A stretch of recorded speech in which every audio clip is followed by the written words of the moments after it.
People, we are live to another episode of Grange TV. We'll be watching this Font versus Garbrandt card. Very, very excited to watch this fight, actually, the main event in particular, and the first event, the first fight, which is the Shahbazian versus Hermansson fight. I'm really interested to see how that one's going to go down. Let me know your comments. Let me know your thoughts, who you think is going to win and why. More importantly, why. Don't just tell me second round, because it doesn't really tell me anything. I'm more interested in how you're going to win and why that you think they're going to win in that fashion. Yeah, I don't know. I think, gun to my head right now, I kind of tend to lean towards Font a little bit. I think he's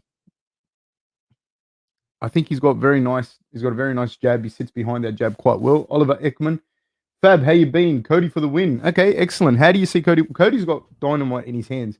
And it's funny, man, because for a long time, you didn't see people with a lot of power in those divisions, in the bantamweight, etc. But now, like, Peter Yan can bang. Probably Sterling doesn't have that one punch KO power, but a lot of those guys in that bantamweight division have one punch KO power, which is very, very interesting. You don't usually see that in the lighter divisions. So Sank says, greetings from Toronto, Fab. Greetings to you, sir. Joseph says, hey, coach. How are you, sir? How are you, Joseph? This is a very balanced main event, says Sank. Yeah, I mean, I'm interested to see how it's going to go. You know, I'm looking forward to, because I'm also looking forward to the Jack Hermansson and Edmen Shahbazian fight, because, I mean, if Edmen wins, right, which he could well do, if Edmen wins, I think he lost to Brunson, and he lost it, like, Brunson beat him, you know, like, straight beat him. And he looked like a young guy versus like a veteran in that fight. So if he beats Jack Hermansson, where does that leave him? You know, where does that leave Shahbazian in that division? You know, who does he fight next? It's not that he has nowhere to go. That's not what I'm saying. I'm just interested where he goes from that. And of course, if Jack loses, where does that leave him? That's a big situation for Jack. Jack should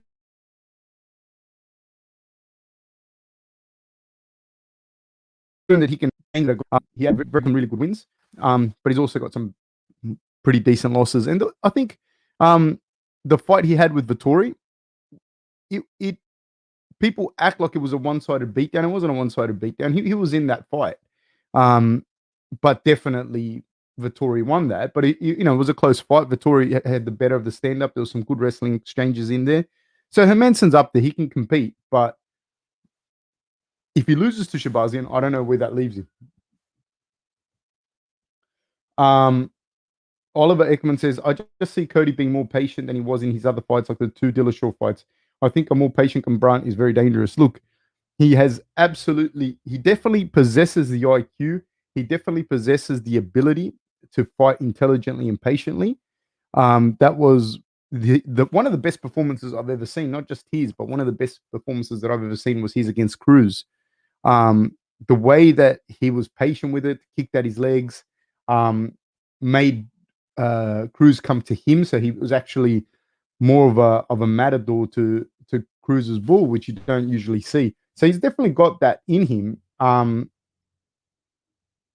I don't know how he's going to come out, because the other thing is a guy like Font that hits hard, hits straight.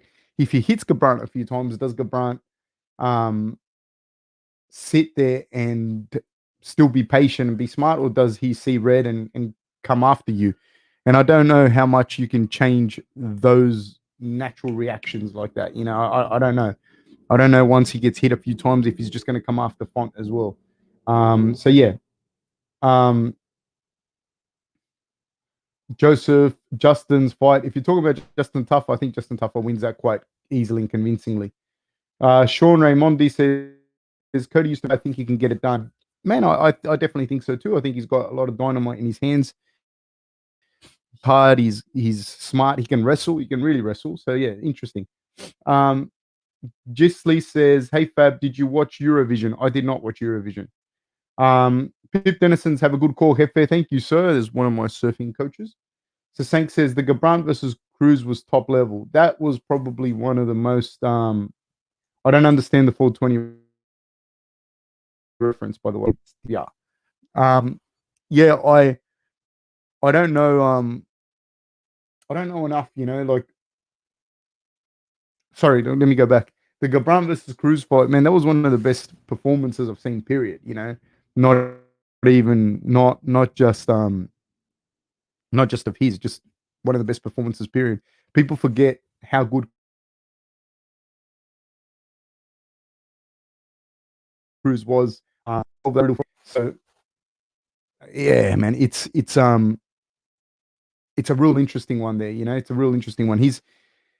They couldn't solve his riddle, and he came out and did it, and he did it so effortlessly, and he did it so well. So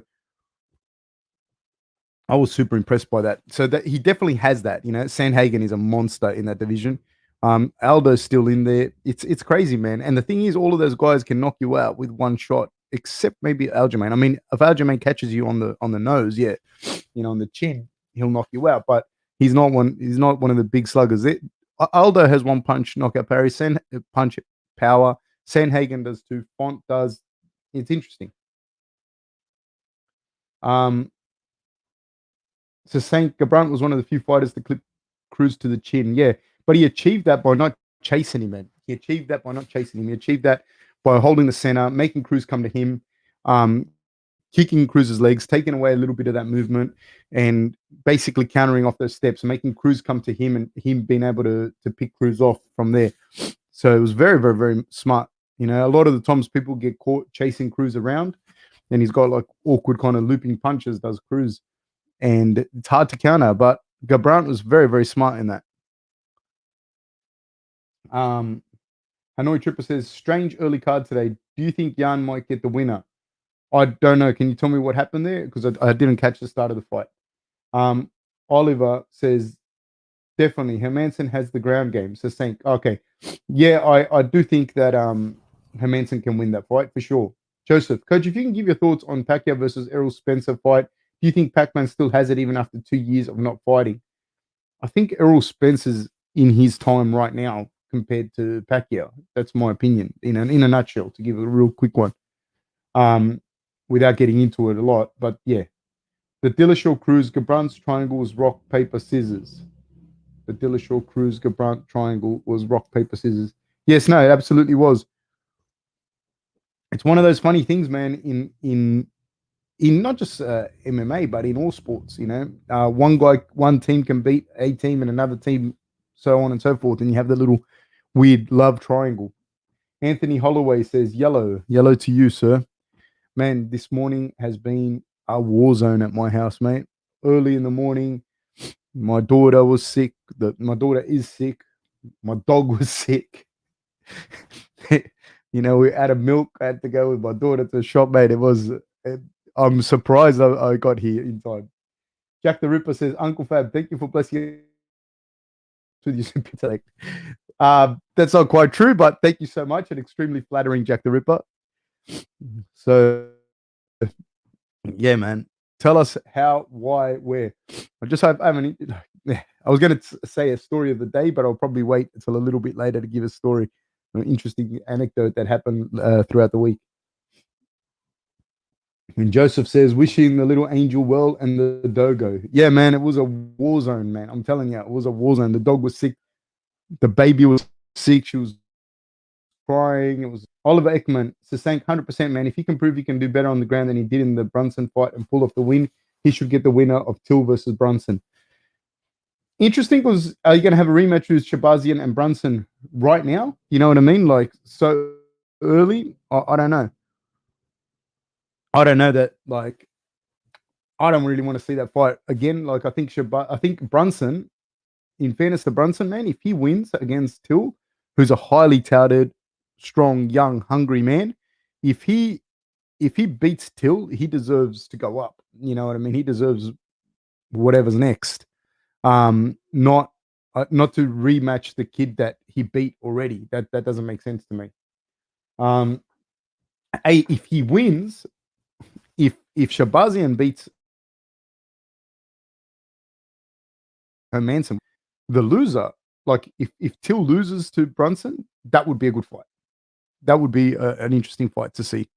They're all tough, but I don't want to see him fight Brunson again. No, it doesn't really. I don't really want to see that right now. Maybe later on.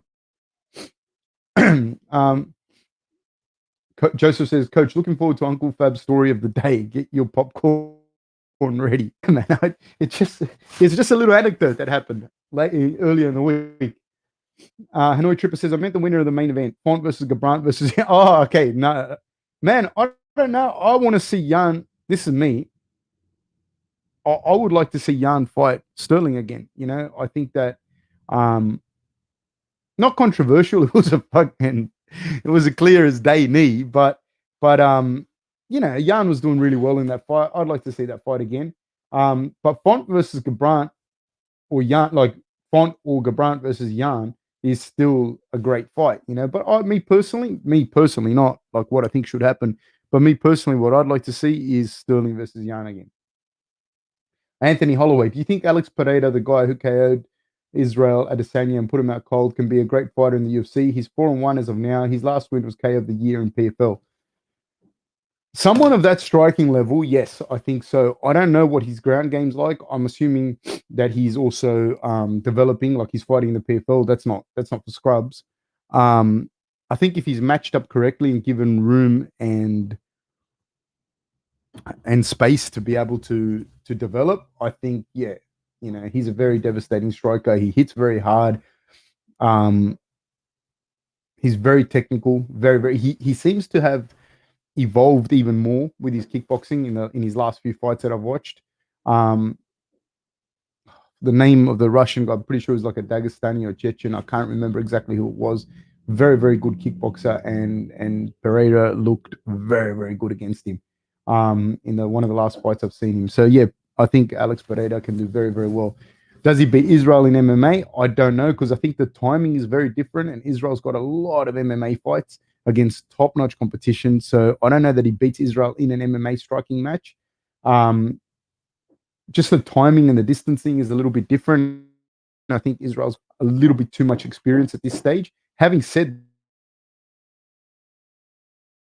that, I do think to develop, like, don't just throw him in with the big dogs. If you give him a few fights in the UFC, I think he could do really well. Oliver Ekman says, Fab, I didn't think about the Brunson rematch. Fab just proved his superior intellect once again. Mate, if you see my report cards from school or you see some of the abominations I've handed in at university, you would not think I have superior intellect. Joseph, Jan versus Sterling should really happen. Unfinished business on both sides. Yeah, I mean, look, Sterling won. It was an illegal shot. I don't think that's controversial there. Like, it was an illegal shot. I don't think what causes it to be controversial, I think, is that the UFC, the commission, whatever you want to call it, but there's ambiguity around it where the referees, the people asking the fighter, are you okay to continue? And the reality is, if you got kneed in the head that flush where the guy gets dropped, it should be somebody else's call, not the fighters, especially if that fighter is going to win off a DQ.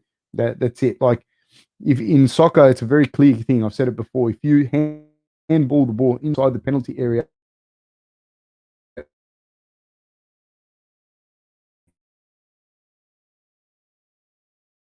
is a penalty. You know what I'm wrong? If we take the penalty, no, it's just a penalty, and it's very, very clear cut. So yeah, the Hungarian Hustler, morning Fab and viewers, off to the gym now, and we'll have my headphones on listening to the rest of the show. Have a good day, people. Font for the win. Thank you, Hungarian Hustler. Thank you for watching. I appreciate the support. Almost 10 years difference. There's 9 years difference between the two. Edmen being the younger man at 23, 6'1" and 6'2". Edmen being 6'2". Both guys 186, 185, but a big reach advantage to Jack Hermansson, which is 77.5 versus 74-inch reach advantage. A disadvantage rather for Edmen. Having said that, though, like I said, a lot of that's got to do with how broad you are across the chest and across the shoulders, which will add to your reach, because they do it like a wingspan. And I saw this thing on Instagram where it said that Jack Hermansson's legs are like longer than anyone else in the UFC or something ridiculous like that. So I don't know how they do the measurements, to be honest with you. Plus 120 underdog is Shahbazian. And I believe that, yeah, Hermansson should be the favorite. Anthony Holloway's only loss was submission in Jungle FC. Yes, it was. You're right. We're talking about Alex Pereira there. Oliver Ekman, hey, have a good gym session, hustler. That's nice, man. I like everyone talking on the chat. Ian Mars says, alrighty, Fab, good evening from Scotland. Another decent fight time. What time is it in Scotland now, Ian? Is anyone else's stream lagging? Is it on my podcast or on the fights? Khaled Ahmed says, I think it's controversial because Sterling got the belt despite winning the fight on a legitimate grounds due to the DQ. Yeah, that's what I mean. I think that's why I want to see it again. Like, he legitimately got it because it was a DQ, but it wasn't like he was beating the shit out of Yan. So I'd like to see that fight again. All power to Sterling. He's got the belt fair and square, but I'd like to see that fight. We're about to kick off, guys. We're about to kick off. I'm super excited for this fight. We're off. Hermansson took the center of the octagon early, both boys in the orthodox stance. Hermansson looks bigger than Shahbazian here. Hermansson with a nice high guard. Shahbazian has proved that he's got power behind his strikes, but he did get out wrestled by Brunson. One of the things I don't like with Hermansson is that although he looks sharp and nice when he hits the pads, his striking and his timing is kind of awkward in the cage, which can be beneficial to him, but sometimes he pays the price for that. That was a nice calf kick by Hermansson though. Shahbazian now with the center of the octagon, moving Hermansson back. They exchange jabs, and Hermansson looks to have gotten the better of it. Shahbazian's getting in with the right rip to the body, so he throws that right hand to the body, and he's connected a couple of times. Then he comes up with a nice little left hook, and he's having some success with that. Hermansson might want to look at a check hook when that right hand comes to the body from Shahbazian. That's a good little counter there. But Shahbazian's setting that up nicely, that right hand to the body. And then what I believe he's going to set up is an overhand right or a left hook after the. There it is. There's a right hand because he went right to the body a couple of times with some success there. See, Hermansson looks a little bit lost on the feet and facing guys like that have good striking and that he can't get in and do the wrestle on. He's going to look for his snatch singles. A nice uppercut from Shahbazian. Nice left kick. Ooh, jumping tip by Hermansson. Ooh, that jab found a home by Shahbazian. Shahbazian's looking really nice, man. Young guy, really, man, he's looking really nice with his stand-up. Very patient. Ooh, Hermansson shot in. This does not look good for Hermansson. Hermansson shot in with no setup. And missed by a mile. Ooh, there's that overhand right. There's that right hand again. Because he set that up so beautifully early on with those right hands to the body, did Shahbazian. Nice little jab. And I believe he will go right to the body and then left hook, Shahbazian. Also, when I'm speaking like this, I just want to be very, very clear. I'm not criticizing either fighter when I say this because it's really easy to be an analyst or a commentator and look at it and go, this is what a person should be doing. Fucking completely different from when you're in there, or even if you're coaching, it's completely different because things are happening live and there's so much pressure on you. So when analysts or commentators say things, and even if it comes out right, it's completely different to when you're actually in there or when you're coaching. But Shahbazian is having huge amounts of success and he's starting to find a home for that uppercut because Hermansson dips his head every single time here. And that's something that Hermansson always does. Nice little combination there by Shahbazian. Hermansson's starting to cover up and trying to come forward and see if he can get this takedown, but he has to get within the range, and Shahbazian is moving away from him constantly. So it's very, very interesting. There we go. He's kind of, but he hasn't got it. He hasn't got it. And Shahbazian has a good wrestling background in his own right. He wrestled in high school, and he's always been doing MMA and striking since he was a kid. So it's not like he doesn't know how to wrestle. He stuffed those takedowns and hit him with a lot of good counters. Hit that one on the tricep, the right hand. And Manson's done a good job of having his hands up, but man, he's still getting hit. That right hand found a home again. Shahbazian's looking fantastic. Shahbazian's looking really, really good, man. Oh, nice combination.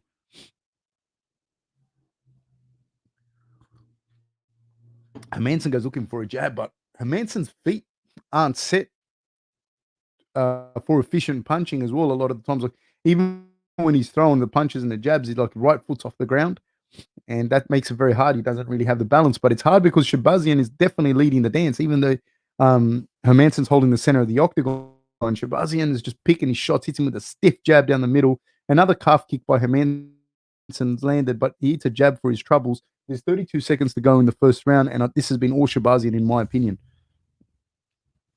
Right hand, left hook again. That's going to be the money combination for Shahbazian all night, I think. Oh, big left hand catches Hermansson. The shots have been catching Hermansson flush.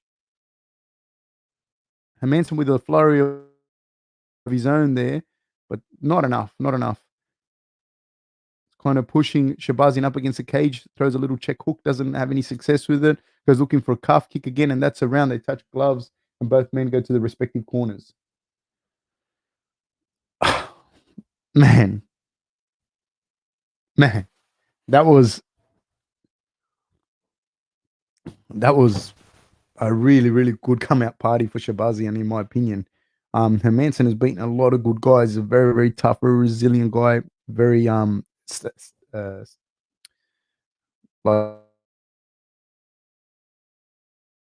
that's been in there, and Shahbazian looking like a veteran in there, man, at 23 years old.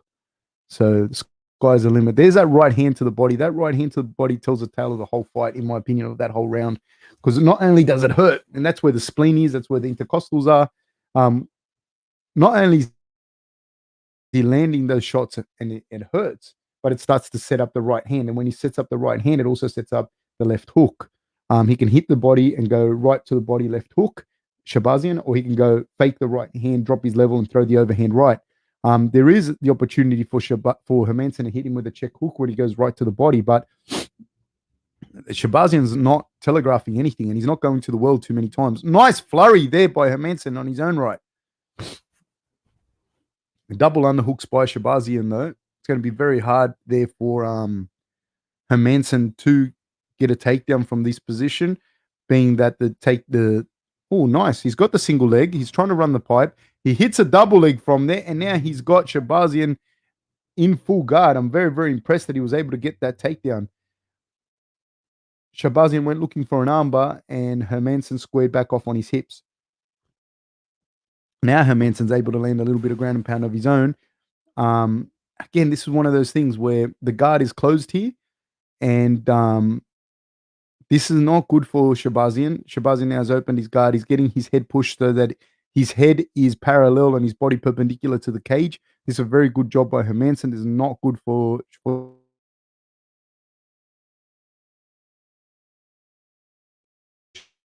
Shahbazian. Shahbazian gets out the back door, goes looking for a takedown of his own. Hermansson starts looking for a guillotine. I feel that was a little rushed from Hermansson. I was about to say that, but it happened so quickly that I didn't get a chance to say it. I feel that he could have sat in that half guard a little longer and used the leg as a Turk ride. That's just my opinion on that. Hermansson's looking for a guillotine. He's got a very, very, very good guillotine. He's already got the correct leg over, though, so this is very interesting. But Shahbazian seems to me like he knows exactly what's going on. He knows how good Hermansson's guillotine is, and he's out. Great job by Shahbazian. Throws a little elbow there. Hermansson goes looking for this takedown again. Is he going to be able to get it? Shahbazian goes looking for a guillotine of his own. He's not. I don't think he's going to get the guillotine on Hermansson from that position. Yeah. So when you're in that position, man, it's not the smartest thing. It's not the best thing to go for a guillotine against a guy that really wants a takedown on you. I would have preferred for Shahbazian to continue to fight that takedown, but there's obviously a big advantage for Hermansson on the ground. Here's where I'd like to see Hermansson stay in this half guard for a little while, and that you start to use it as a Turk ride. In wrestling, it's a Turk ride, so it's a pinning technique. So you start to pin the guy rather than you starting to pass and give him space and opportunity to do something else. Just to hold it for a while. He'll probably go looking for a crossface here. Hermansson, I imagine, with the left hand. And he's looking for that underhook, but Shahbazian's done a great job of getting that underhook. Nice little elbows landed. Very good, very smart. So what Hermansson's done is pushed him up against the cage so that he's parallel to the cage, so he can't escape in the direction of the cage, even if he has the underhook. Very good work there by Hermansson. I'd like to see him just wearing him out a little bit. It takes a lot of strength and energy when somebody's passing your guard for you to be pushing back and getting your guard back constantly against someone that can pass the guard well. It really starts to fatigue you and it fatigues your arms. So now we're seeing a good job done by Hermansson here of starting to wear Shahbazian out, and not giving him the space to be able to escape. So he's looking for a Kimura here, I believe. Hermansson looking to pass again. He's looking for the guillotine. He's looking for that guillotine. Crossface is taking the back. But Shahbazian's almost out. Shahbazian has reversed it. Good work by Shahbazian. Hermansson has a tricky guard. He's not the traditional tricky jiu-jitsu guard, but he does a couple of little things well. Look for him to get the overhook with his left hand and start to look for the far leg. So Shahbazian's looking for a choke of his own here, but I don't think he's going to get this guillotine. The left arm of Hermansson's already in too deep. Shahbazian's doing a good job of cross-facing him so that Hermansson couldn't sit back up and use that half guard. Now Shahbazian himself is looking to pass the guard. He's sitting in half guard. I think for Hermansson to win this round convincingly, which I believe he is, but he has to finish on top to win it convincingly. He's looking for a deep half pass. That's his thing. That's what I was saying to you a second ago. He didn't have the left overhook that he likes to use to elevate, but that's the thing that he does to go for the far leg. He looks for Shahbazian's right leg for the leg lock attempts, and he uses them as an ability to sweep. See, there it is again. He did it again. But Shahbazian's landing some big shots. See, and I think that Shahbazian's probably stole this round. He did the more damage. I think he stole that round. I think he could have stole that round. Now I believe that Hermansson has to get a finish. He was winning that round, but the way that Shahbazian finished that second round in on top and with some nice strikes and right at the end of the round, right in front of the judges, is not good for Hermansson. I didn't think he was going to finish this round. This takedown, he ran the pipe, then he switched to a double leg and he got it. I think the thing that I'm seeing from Hermansson, I saw this in the second round, was he's a little bit too rushed on the ground to get that finish. Juice says, if a takedown is deep, do you wait to hit the ground and pop up, or is there a technique in which you can use a momentum and do like a backflip, not a full flip, but that motion? I mean, there are dudes that can backflip out of it. I'll answer that in a second, man. Juice, I will answer that in a second. Yeah, I'll be coming back in a second to you. That's a really good question. I'll talk about it in a second. One thing that Hermansson has managed to achieve, I think that Shahbazian's strikes are a lot more laborious now after having to grapple for the whole second round.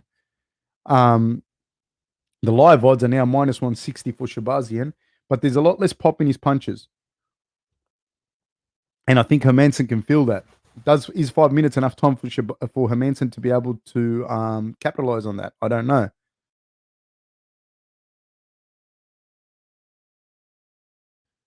Yeah, I don't know who wins the second round though. That's what is pretty crazy. Now it's going to be interesting. I'd like to see Hermansson wear him out a little bit more on the ground before he's going for the finish, because I think Hermansson he's going to get the takedown. He did get the takedown. I'd like to see him make Shahbazian work a little bit more on the ground for these next 5 minutes, 3 minutes, really making him work, because Shahbazian's fatigued here. He's not. You saw his strikes are laborious. There wasn't a lot of defending on that takedown there. And Hermansson's doing a good job here now. He's landing some ground and pound. This is what I'd like to see from Hermansson, more so than him trying to get those finishes with the submission. I'm not criticizing him. He's one of my favorites, man. It's easy for me to say. I'm just commentating for the people that are watching. I'm not saying like it's a criticism for him. He's the one that's in there. His coaches know what they're doing. Comes from a great camp. He's smart. They're smart. I'm not a criticism at all. I'm just saying what I'm seeing. So for people that don't know, they know. So that half guard that he has, he's using it to pin, and he's got the underhook on the far side. So he's going to keep Shahbazian pinned. He's going to look. He's doing exactly what I was saying earlier. Like he's pinning him down and he's wearing him out for a few more minutes on the ground instead of trying to pass the guard straight off the bat and get the finish. You know, because Shahbazian is tricky on the ground himself. By now, Hermansson's landing some good ground and pound and is wearing him down. Not huge ground and pound, but this is hard. This doesn't let you breathe, disrupts your breathing. He has landed some good shots. He's bleeding. And I believe that probably in the next minute, we're going to see Hermansson at least attempt the guard pass and start to look for the finish, because I do think he probably needs a finish.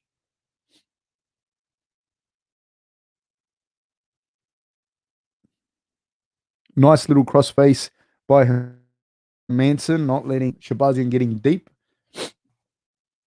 And he's got the underhook on the correct side, and he continues to pass. Is he going to be able to land enough damage? Now, it's 2 minutes to go. He's definitely winning this round. I don't believe he won the first one. No way. The second one is up for grabs. I don't know who won the second round. And this is where the judges eat shit, because people will criticize badly. But, man, this fight's close. Landing some good strikes now is Hermansson. 1 minute and 38 seconds to go. I don't know that he's going to be able to finish Shahbazian from this position here, doing what he's doing. You know? Oh, nice right hand landed on the chin. Another right hand landed on the jaw. Shahbazian's a tough customer. He's taking a lot of damage here. And he's starting to take some shots now. Hermansson's doing a good job. Very, very good job of just pinning him down, landing elbows, These elbows now starting to really hurt. I think he's going to finish him here. Those elbows really, really starting to hurt. Big shots landed now by Hermansson. It's 1 minute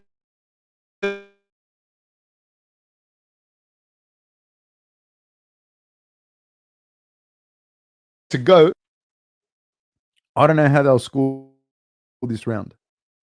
Oh, another hammer fist landed by Hermansson. 42 seconds to go.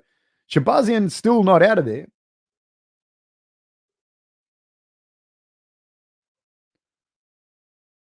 But he's got seconds to go. He's past the guard now. He's going to look for this crucifix. 25 seconds to go. He's landing the hammer fists.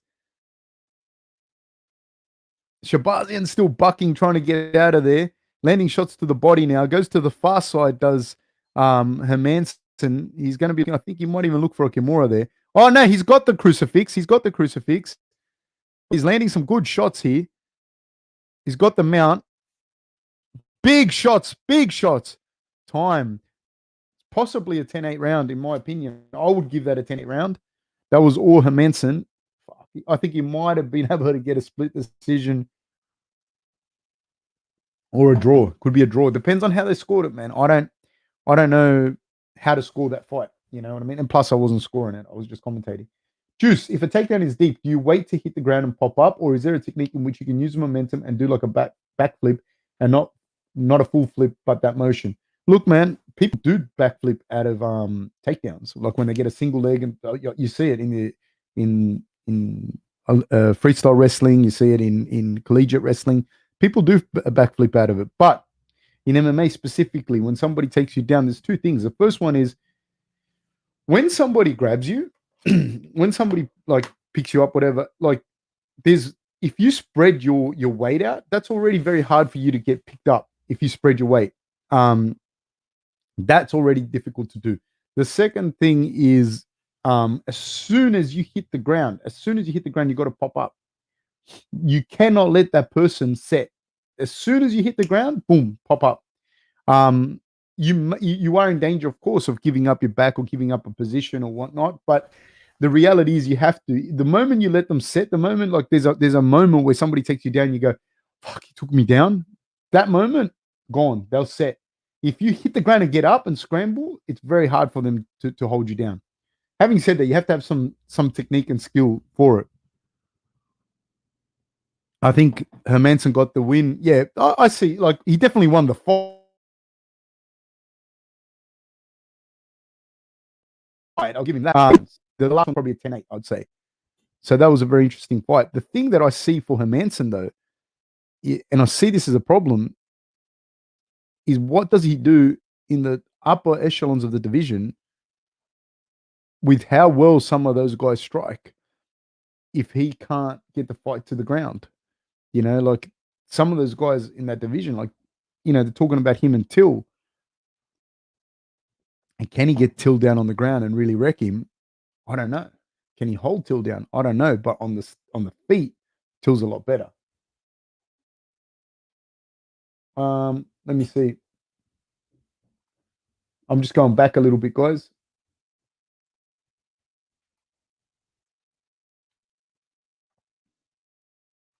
Sorry, I'm just going backwards. Um, okay. Hermansson claims to be the best fisherman in MMA. Do you fish? I do, but I'm not really in MMA per se. So I don't know. As far as a fighter, he probably is. I think Gregor Gillespie's a bit of an outdoorsman himself. Jason Correa says audio is fine, quality is pixelated. Right. I don't know. I don't know why that is, to be honest with you. I don't know. Um, Ian Mars says 12:15. Ah, nice. The Hungarian hustler says, Oliver, thanks, and we'll be pushing hard this morning. Um,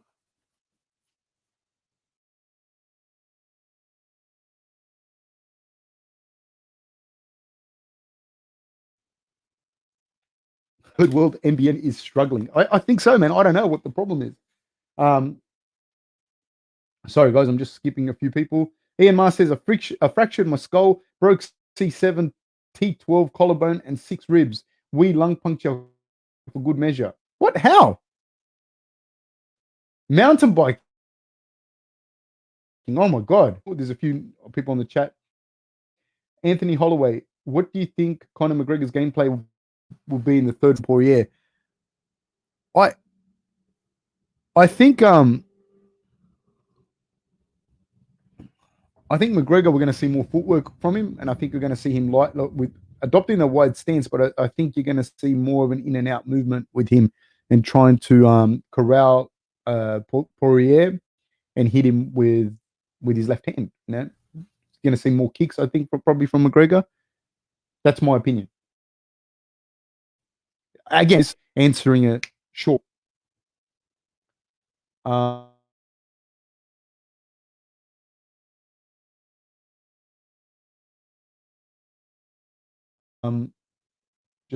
okay. Sladge says Hermansson won second and third. I don't know how the judges saw it. You know what I mean? Because in fairness, it was all Hermansson until the last minute, in my opinion, as well. But probably the most damage was done by Shahbazian. Having said that, though, I think it was clear that Hermansson won. That's my opinion.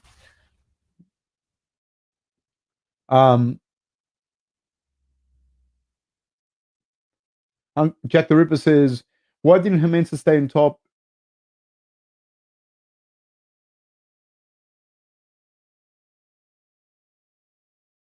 In half like he did in the third round instead of keep trying to get around. But he felt in there. You know what I mean? He may have felt when he was in there that that he had much more advantage on the ground than he did, you know, and Shahbazian was able to escape. You know, you don't know what fighters feel, but obviously he showed good fight IQ and the ability to adapt because he didn't do that in the third round. He stayed in the half guard and he used it as a Turk rider and he got the fight done. Jason Correa says, wow, unanimous. Well, if all judges gave the second round to Hermansson, the third round was clearly to Hermansson. It could have been a 10-8 round. So yeah, I see it being unanimous for sure. I see it could be that. It depends on how people score it. That's all. Chili Miners says, you were talking about pop-up drills you've done in the gym during the Brunson Holland fight, right? To immediately scramble, bounce back up. Yes, sir. Yes. do that a lot. But you also got to wrestle a lot, just normal wrestling. You have to do that, in my opinion. Ian Mars says, fair result. I agree, Ian. Oliver Ekman, hey, good for you, Alexandre. Jason Correa says, video quality is fine now. Okay, see, I don't know why that was. I haven't even touched it. Ian Ma, he has the ability to ankle pick you in a quick minute on his day. Ian Ma says, my video is sound. Randy says, what's up, Fab? Ian Ma says, do you think Diego will fight again? If not, UFC for PFL or Bellator? Probably, but me personally, I think he's um yeah, I don't know. I think there's a point where you've already had too many fights, you know, and I think we've reached that point. Randy asks for story time as well. I will share this story, and you guys tell me what you think. I was at my mate's house the other day, and he's playing with his daughter's playing with my daughter, and we're just talking, blah blah, and he gets a message, and it's from his ex-wife, and his ex-wife works in a funeral home.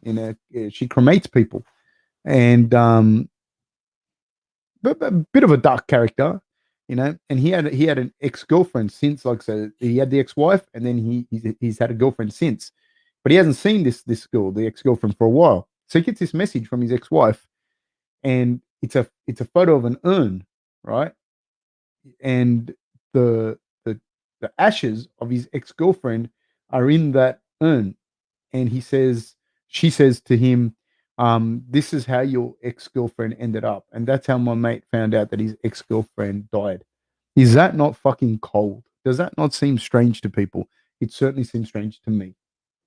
John James, Jesus came to me in a dream and said Bitcoin under 10,000 by Christmas. Maybe, maybe. I don't fucking know, John James. Could be.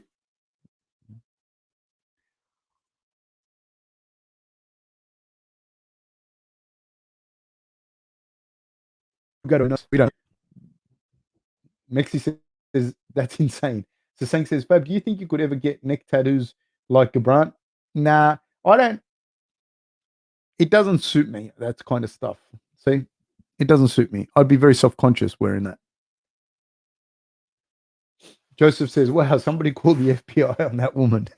Yeah, man, it was the weirdest thing I've seen in a long time. But I've seen some weird shit.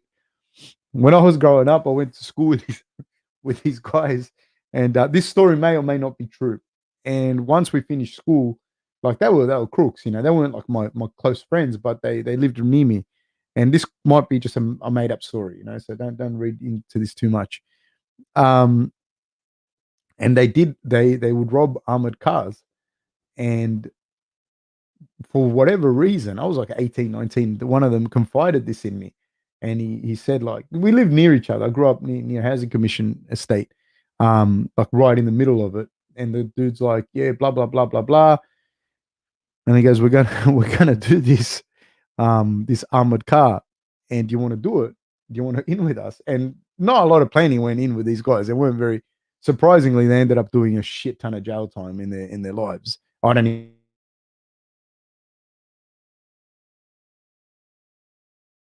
know where they are. They did the story. The dude goes to me, what we're gonna do, my brother or cousin or friend or whatever is a security guard. Is one of the armored car security guards. So we got the inside man, and we're gonna do it so that nobody, we're gonna make it so that they don't know that he was the inside man. So I'm pretty sure it was his brother, man. I'm pretty sure it was his brother. They robbed the thing. They got like 10 grand or something. They robbed the armored car. They got 10 grand, and then to make it so that nobody would suspect the brother. And this guy was a big fucking dude. Both of them were big guys. He hit his brother with a crowbar in the head. Like, his brother put his head there, and he hit his brother with a crowbar, fractured his brother's fucking skull, left his brother in a coma, and they still suspected the brother. They still arrested both of them and their other mate, and yeah, they got caught. So that's another story for the day. Juice says that's heavy for him, but as an outsider, pretty funny. Yes, sir. G, petition for Fab to have El Jefe and Fabalites as a neck tattoo. Mate, if I get 10 million likes, if I get 10 million subscribers, I'll do it. AY Grange TV stands with Israel and not terrorist run Palestine. AY, please don't put political stuff on there or I will have to block you, man. So please don't put any political stuff. Um, Joseph, coach, you need a disclaimer before sharing those kinds of stories, coach, for your own safety. Laugh out loud. It was a long time ago, man. It was a long time ago. I don't know where those guys are. And yeah, fuck, mate. It was crazy. Randy, I wasn't expecting that crazy. Man, it was crazy. And I remember when the guys were telling me, they were telling it to me before they did it. And I was thinking, mate, you got more holes in your plan than Swiss cheese. But yeah, that's a real story, man. He's a big Samoan dude, man. He cracked his brother with a crowbar, you know. And they didn't tell me that's what they were gonna do. He just said, we've got a plan, mate. No one's gonna know that it was my brother was in on it. And they all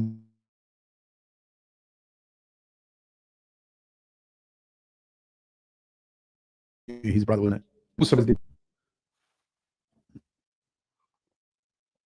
Juice says, my brother robbed a Pizza Hut with a toy gun, got caught because it was our local, and the dude recognized his voice. Far out. Is your brother okay? Did your brother end up going to jail?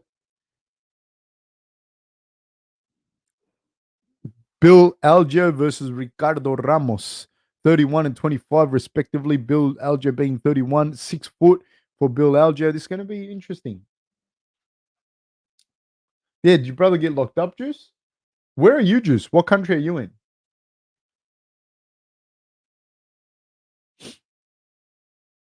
Minus 130 favorite for Bill Algeo.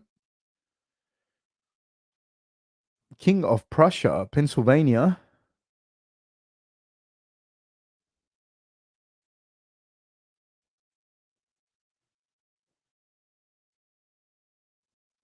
Anthony Holloway. What are your thoughts on people saying BJJ doesn't work in self defense in real life in lots of situations? Um, I think it's like any other martial art. Like it depends. Like you can't look at fucking Jacare and like Jacare is going to defend himself. Even someone like Jacare would have defended himself even if he's like a monster of a man. But I think it's like any other martial art that like I think someone that does jujitsu 3, 4 times a week, practice and trains hard, will have a much better chance at defending himself than someone that doesn't. You know, that's clear as day. Is it does it make you bulletproof? No. If you're walking around thinking that you've got a blue belt and that a 65 kilo guy and you're going to beat up the Tongans that do the doors at in King's Cross, it's not going to happen, man. You're going to get your fucking head smashed. That's what's going to happen. But if you're blue belt and you face a guy that knows nothing that's about your size, yeah, you're going to fucking drill him. That's the truth of the matter. If you're going to go pick fights with big fucking Tongan bouncers, Xiaonan and Sunny are going to beat the fuck out of you. That's what's going to happen. That's what's going to happen. So we're off, people. Ramos with a takedown on Algeo. There's man, Ramos has already taken the back. He's looking to get the other hook in with his the left hook in. Now he's got the right. He's looking for another takedown. Ramos has 7 finishes in the first round, and he's aggressive and he's going for this takedown. And he's looking for the finish. He's looking for the rear naked choke already. It's in. He's got it in. He's got it across the face, but he hasn't got both hooks in. Now, no man, this is Aljo's doing a good job. Ramos thought about switching to the bulldog choke. Aljo looking for a takedown of his own now. I hope to see a good grappling match here. Both these guys can grapple. I like it. Knee down the middle by by Ramos rather.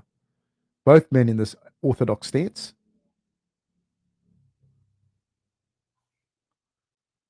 Right hand lead, and then he falls over. Does Algeo uppercut landed by Ramos? Oh, left rib to the body, overhand right attempt by Algeo. Not a hell on it. Nice little jab landed by Ramos. Using his height advantage quite well is Ramos. He's quite long. And I think, Aljo was. Ramos has been got kind of caught out with that length a second ago.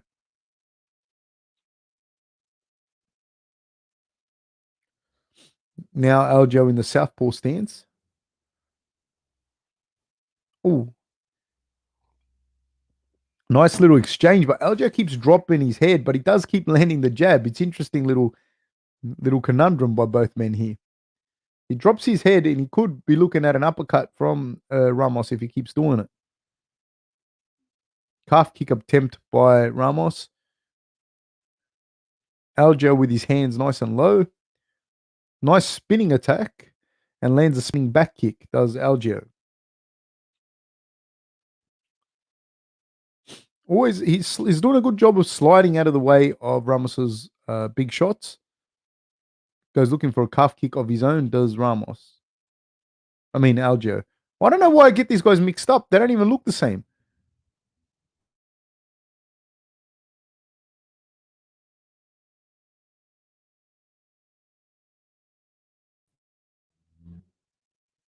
Left hand lead by Algeo.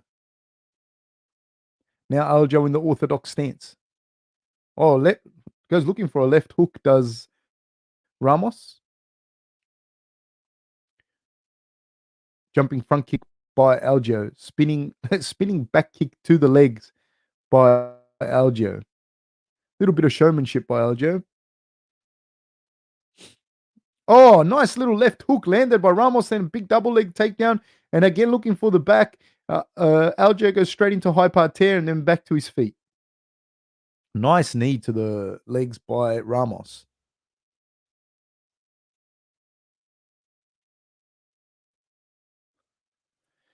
Inside leg trip. Nice work by Ramos.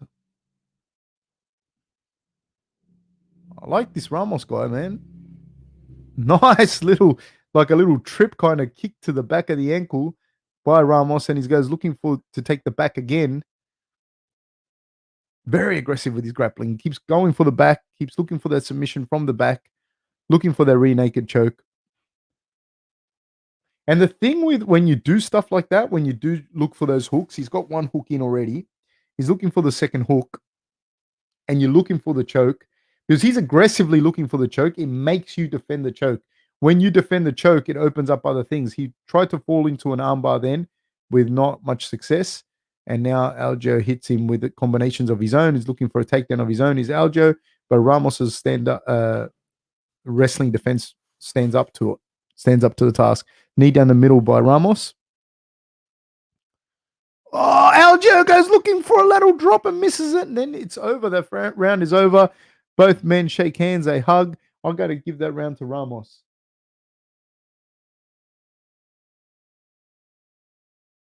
For the Ramos, Jack the Ripper.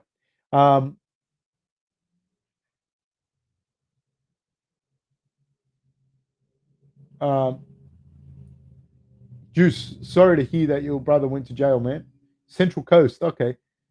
So, Lanside, some people in Australia treat jail like they're in Trailer Park Boys. Wild story, Fab. Thank you, sir. Saul Rodriguez. Que paso, baby boy? Why does Adesanya and his coach despise Rob so much? I didn't know that they did. I don't follow like the back and forwards talk and all of that stuff. I didn't even know that they did. The yellow Brazil colors look so cool with the new shorts. Jack the Ripper, can you say Ricardo Ramos? You say that? Yeah, I did. Ian Ma, AY has just been personally blocked. Can they still see my post? I can see your post, sir. Michael says, usually I watch these in America, quarantining in Thailand this time.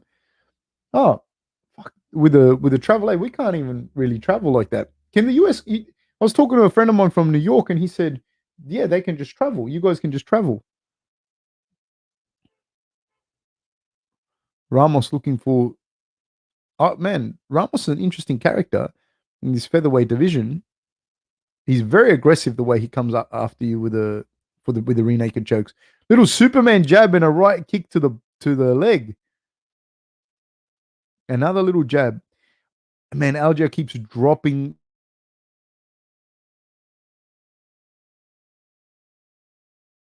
that the way he drops his head. But Aljo is also pretty smart, man. He's pretty long and he fights long. So that's one of the things I like to see. I I like to see the fact that when you have a taller guy and they actually do fight long, it is interesting. But Ramos is looking good, man. Odds makers haven't got it that good. Nice body lock here by Ramos. Knee down the middle by Ramos. Oh, feints with a left hand lead does Algeo. Now he's standing in the orthodox stance. Algeo, both boys in the orthodox stance actually. Again, another nice little jab landed by Ramos. Another jab landed by Ramos and then slides out of the way. Aljo goes looking for a flying knee himself. Then inside leg trip again by Ramos. Great work. Ramos looking great.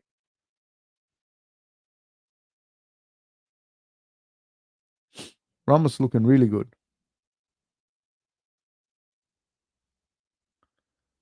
Nice. He stands up and falls straight into the half guard. That was really clever the way he did that. Now he's got this anaconda kind of dust thing is in deep. This guillotine's in deep. Aljo's going to try and climb the fence, I believe. Oh, he got out. He arm dragged out of that. Very nicely done.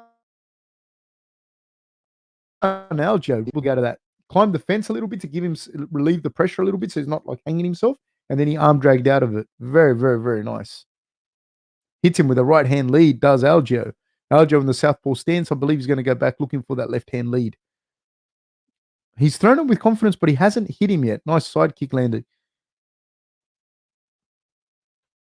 Ooh, nice calf kick landed by Ramos. Oh, Aljo hit him with a nice little jab then. Goes looking for a jumping knee there, scissor knee. Does Aljo. Aljo hits him with a right hand lead. Another right hand lead landed by Aljo. Ramos seems to be fading a little bit. Ramos seems to be fading. Aljo starting to land the little jabs. Nice calf kick again by Aljo. Switches stance when he walks us in, does Aljo. He's now in the orthodox stance. They exchange a pair of jabs.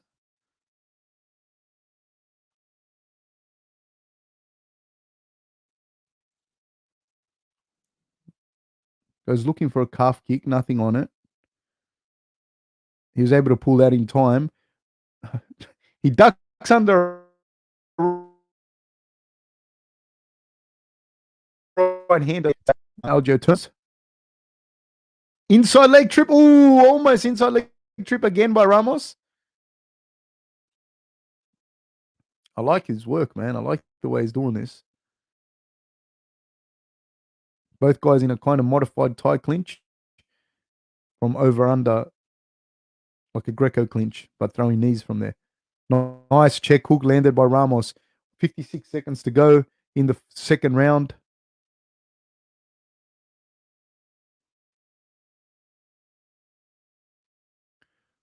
Nice little jab landed. Oh, check hook landed by Ramos. Ooh, I don't know if that spinning elbow landed or not on Ramos by Aljo. Stiff jab landed by Aljo. Stiff jab landed by Ramos.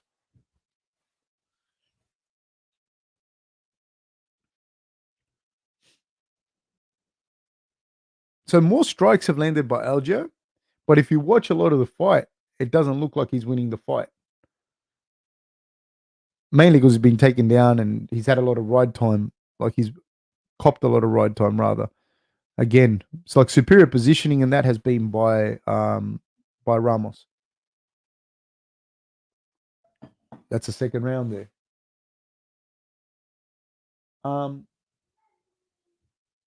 Joseph, if I see Jacare on the street, I'll give him my lunch money before he even utters a word. Chili Minus is comfortably outstriking him. We're man, that stance that Aljo has gives me the sweats. Laugh out loud.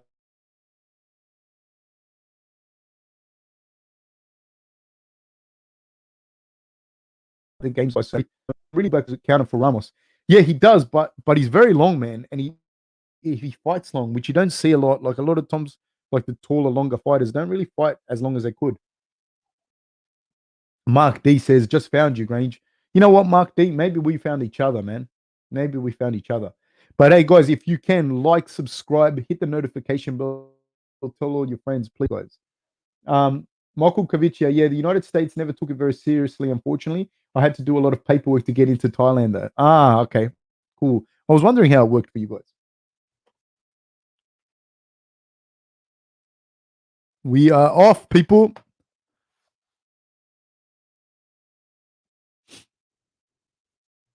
Calf kick attempt by Ramos. Ooh, right hand to the body.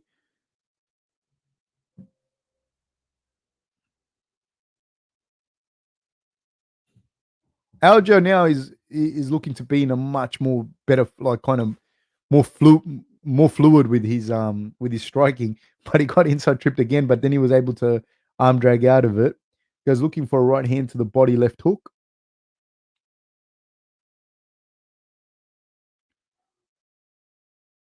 Right hand down the middle by Ramos.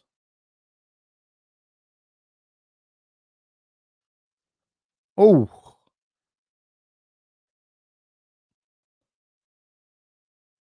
Aljo's very patient. He does a really good job of fighting long. Like that's one thing I'll give him. So Ramos has to really step into that space to do any damage, to land anything. And Aljo can kind of hit him right at the end of his punches and slide in and out. So he's doing a good job. Ooh, right hand lead by Aljo, but Ramos caught him with a left hook at the same time. Jab landed by Ramos.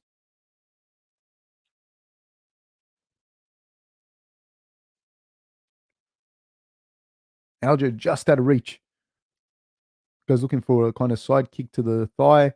Oh, eats a leg kick and throws a spinning back fist, which Ramos takes on the glove. Ramos goes looking for a jab, hits nothing but air. Inside leg kick landed by Aljo. Then he goes looking for a left hand lead, then a spinning back kick, none of which land flush. All of them land though. Nice little jab landed by Ramos. Drops his head, does Aljo, goes looking for a lead left hook. Ooh, a little right hand landed at the end of the flurry by Ramos. Left kick to the body landed by Aljo. Left hook lead by Ramos. Oh, nice little flurry by both guys. Nothing landing flush. 2 minutes and 46 seconds to go in this third round. Nice little check hook landed there by Aljo. Ramos clinches and pushes Aljo up against the cage, but Aljo's got the nice deep underhook and he's able to push Ramos up against the cage himself. Ramos displaying good takedown defense as well as great takedowns himself. But on the feet,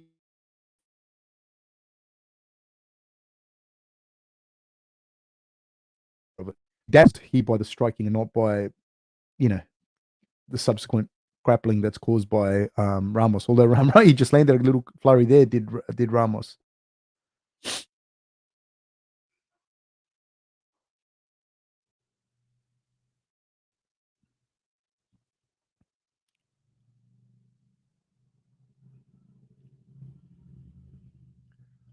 Doing a good job is Aljo. On the feet, Aljo has really taken off against Ramos. He went for the right hand lead, and Ramos threw a spinning elbow, and Aljo ducked under it.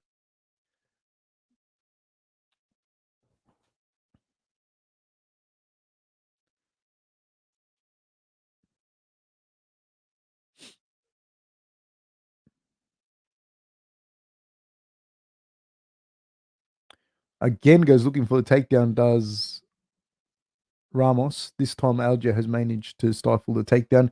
He has, however, been pushed up against the cage. He's got now he has pushed Ramos up against the cage himself, and now he's holding Ramos up there. He's doing inside leg trip again by Ramos. But this time, Aljo is doing a better job of getting to his feet. He's got the whizzer on Ramos's arm. Ramos gets him down again. Goes looking for his back. He's trying to get the hook on the side where the cage is,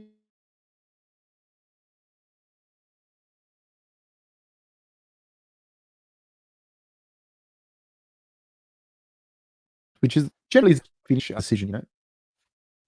Um, yeah, that's just me.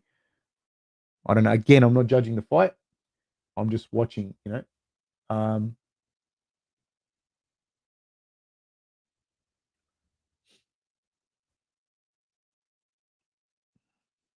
7 seconds to go.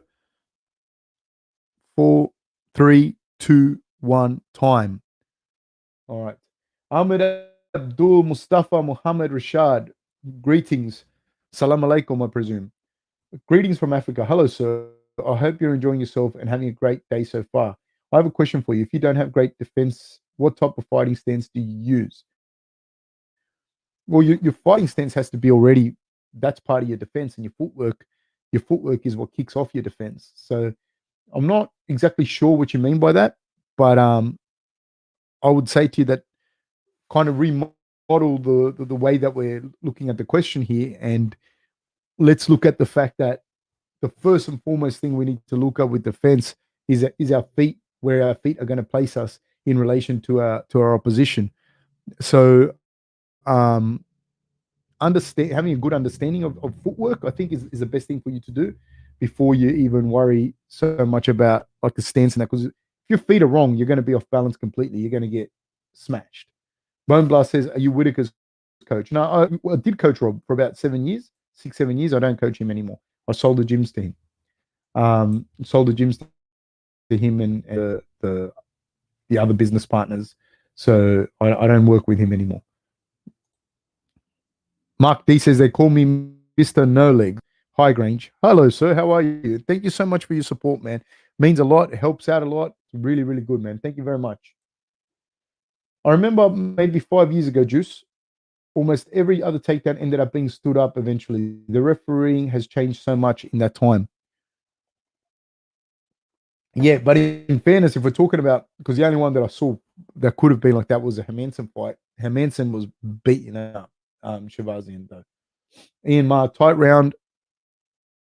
This one could go anyway. One judge will give a 10-8 for one fighter.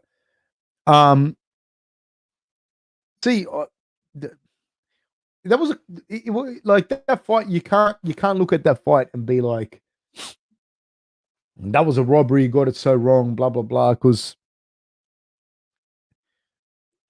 not a whole lot happened in that fight. You know what I mean? Kenahuna leaving for Korea next week. 14-day quarantine plus lots of paperwork. Sounds awful. I hope you have a good time in Korea, though, my friend. Take care, my friend. And please still tune in and watch us. Robert, can't say his surname. Chezabka. What do you think about Oren Karlon from Israel, 16-0? Greetings from Poland. I don't know enough about him, mate. I don't know enough about him, to be honest with you, but I will look him up and tell you what I think of him for sure. Hit me up next week for sure. I will have looked him up by then. I don't know enough. I've heard rumblings about him, but I haven't heard enough. Drake C says, hello, brother. Hello, sir. Randy, he was Rob's coach. Okay. Thank you, Randy.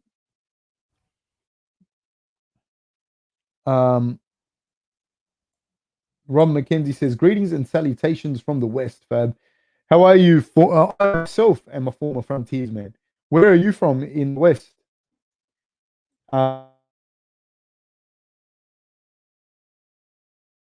Kenahun says, unanimous for Ramos, yes, sir. Gately their opponent's level of striking and wrestling, or does it take a while to feel each other out? It's an interesting question. Is when you can look at someone. I'll use Israel for an example.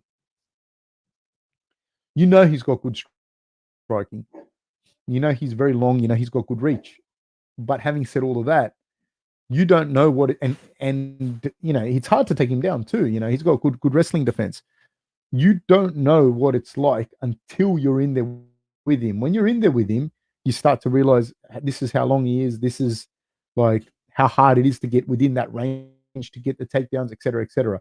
That's just Israel, but there's a million other fighters out there. That's the same deal. Same like I don't know. You look at Volkanovski. It's only once you're in there with him that you realize like fuck, this guy is that strong. You know what I mean? He's literally that fucking strong. He hits that hard. You know, they're so that changes a lot of the stuff. You might know someone's got good stand up or whatever, but you don't realize that until you're in there with them, what it's like. Or say it's Stephen Thompson, and you don't realize how good his timing is and how good he is at setting traps. So you're walking into stuff that you didn't think you were going to walk into. That's what changes. Kenahuna, was Algeo throwing lazy leg kicks against someone who's going going to shoot and drag him to the ground. I don't know. I think Aljo kind of fights like that all the time.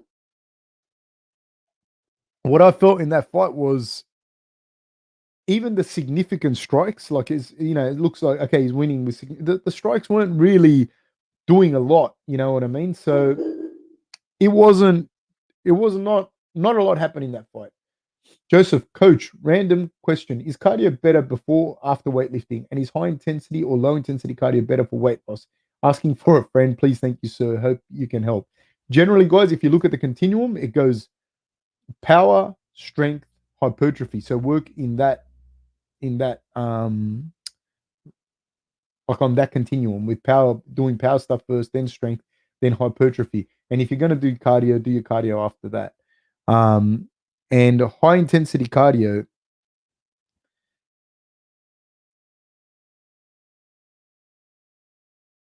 you'll burn out in short. The longer you can do, the higher intensity, the better it's going to be for you. That's in a nutshell. That's a real quick answer. Having said that, like if you go for like a nice long hike, you're going to burn a lot of calories, but you're going to have to walk for a long time. And then the epoch, so the amount of calories you burn even after training. So, say for example, just now before I did the rower, and I do 2,000 meters in as fast as I can. I'm not a great rower or anything, but it's just a workout that I try and do because having kids and million things, it's hard to get proper training in. If I do that, I know that the I burn a lot of calories in a short amount of time, and it's high intensity. And even while I'm sitting here, I'm burning calories still based on that workout. But on another day, say tomorrow, I might have a little bit more time on my hands, and I'll go for a surf, and I might go for a surf for an hour and a half, and that's still a really good workout. But if you're a good workout, I'll tell you to do. Um, Go do your weights. Spend about 25 minutes, half an hour doing some weights. Um, do whatever you want to do on that. I would suggest compound movements, squats, bench press, chin ups, or even better would be squats, sets of push ups, and then some chin ups, whether they're assisted or not. That's going to be really, really, really challenging. Maybe do your squats with a bar, and then try and do 100 push ups, and then try and do 50 chin ups. When you finish doing that, go and row for 2,000 meters in as fast as you can. Um, that workout should only take you maybe 35 minutes.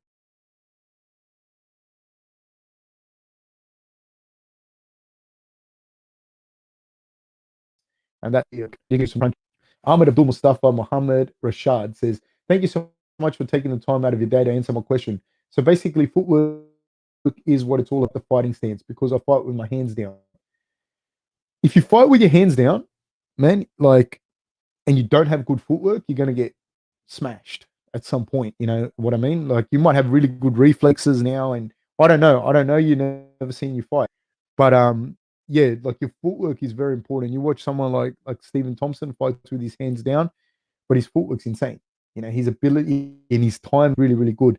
You don't want to be, and he's someone that's this is rare. He's someone that's able to carry that through into the later stages of his life. Like, post 30, your reflexes slow down, etc. But he does a lot of work, a lot of footwork drills. If you see some of the stuff that he does, it's really, really, really impressive. Um, but his footwork's phenomenal. So yeah, absolutely. And as far as me taking the time to answer questions, man, thank you so much for being on the channel, brother. It's me that's indebted to you. So thank you. Sladge says, anyone else stream stuttering, cutting out, pixelated? Sorry about that, guys. I do not know what to say about that, man. I don't know what to say.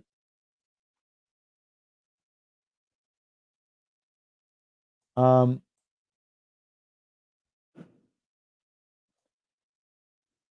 Sorry, guys. I don't know why it's doing that. I really don't know why it's doing that. I can have a quick look at it now and see why.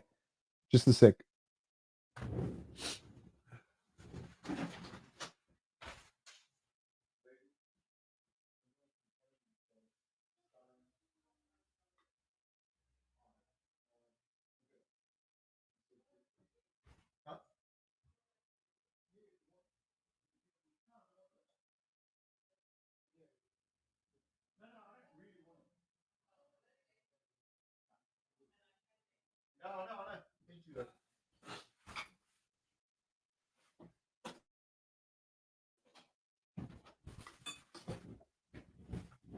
Sorry, people. Here in the third world, we don't have any answers to the problem. Jack the Ripper, Uncle Fab, personal question. What is the stupidest thing you ever did that you want to talk about? Dude, you know how much dumb shit I've done in my life? I can't think of something off the top of my head, to be honest with you. I can't. I will have to think on that one. But yeah, man, there are some good ones. Juice says, interesting. Thanks for the answer. Obviously, I hope it goes without saying, but thanks anyways. No, thank you, mate. Ian Ma, takedowns won that one on another foot. Rob and Wonderboy really good with that sidekick, using it as a range finder, keeping off opponents and causing damage. Yes, sir. Hassan Ahmed. Hey, Fab, how you doing, mate? Any rice cakes left? There are no rice cakes left. My savage little baby girl ate them all. And I'm doing good, man. How are you? The Godfather. Far out. You trying to kill me. Why is that, Godfather? Joseph, when you said power strength hypertrophy, I never jotted down something so fast. Thanks, coach. Appreciate it. Definitely going to abide by that. Thank you, sir. I appreciate you being on here. Juice, sorry, off topic, but anyone heard of calcific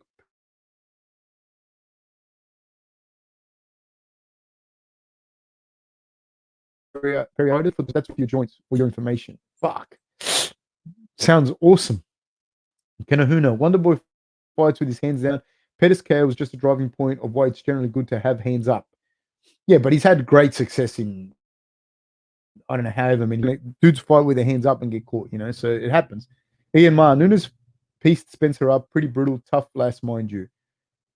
AY says, Spencer striking has looked terrible. Juice. Okay, so I'm going to skip a few people. Sorry, guys. Yes, Shahbazian got beat up, Michael. Okay. Just a second, people. I'll be back 1 second. Hey, what are you doing? Come here.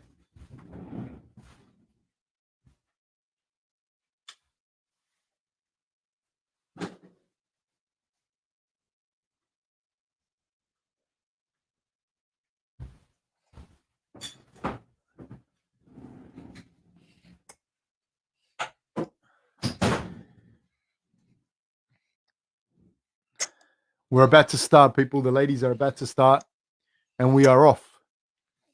Spencer in the red, Dumont in the yellow, both girls in the orthodox stance. Spencer is a tough girl, yes. I've seen her take some big shots, man.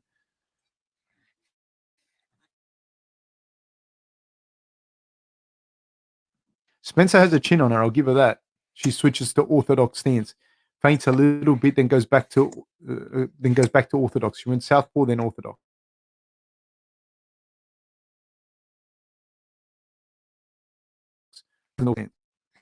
Both these girls are solid girls, man.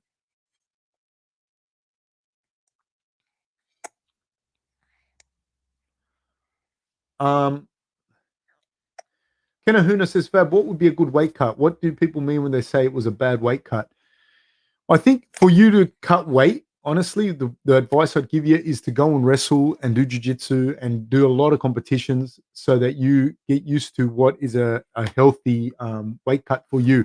I don't want to say, oh, you can cut this much weight and blah, blah, blah.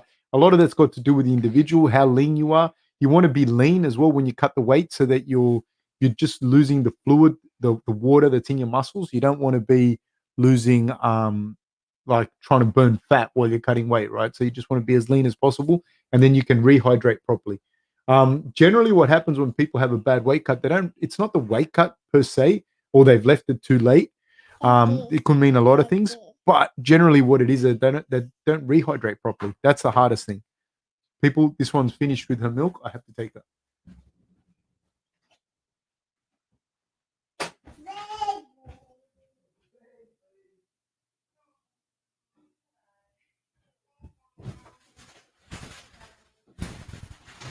Yeah, so generally what happens is people try and cut too much weight in a short amount of time, and they don't get to cut it, and then they don't rehydrate properly. And when you don't rehydrate properly, you're fucked because your brain's this big, and it sits in your skull in fluid, So that's what happens with a bad weight cut. Dingus Dangus says the real commentator is here. Thank you, sir. I assume you mean me or you. AY, Shahbazian needs takedown defense and more strength and not head movement. He looks pretty strong, man. It's not that. I think the takedown defense, I think, is something that probably let him down a little bit. Ahmed Abdul Mustafa Muhammad Rashad says, honestly, in my opinion, if you work with Robert again, he will be champion again. I think he'll be champion regardless, mate. I think he'll be champion regardless.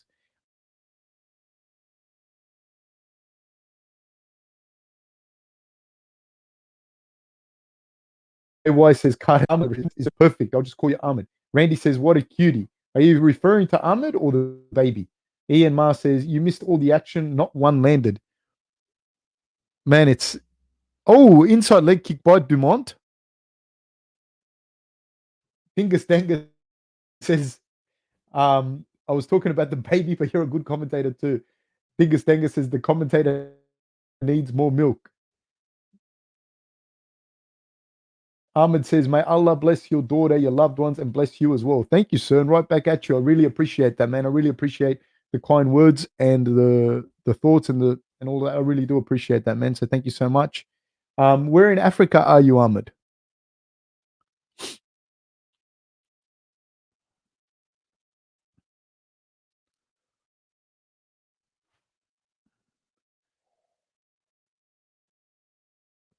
Now there's a little bit of urgency by both girls. There's a minute to go, and Spencer has Dumont up against the cage. She's got good head position. She's got the double underhooks here. When you're up against the cage, the high underhooks are what runs the show. Spencer had it. Dumont hits her with a knee in the clinch.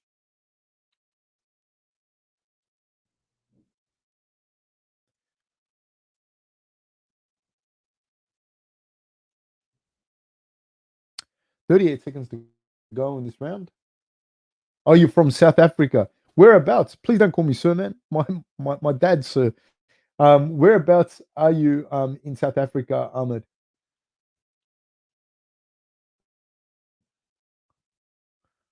21 seconds to go.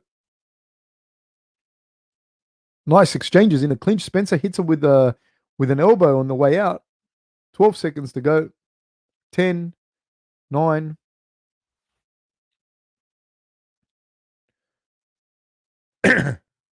Oh, girls exchanging a flurry there. Let me go back up.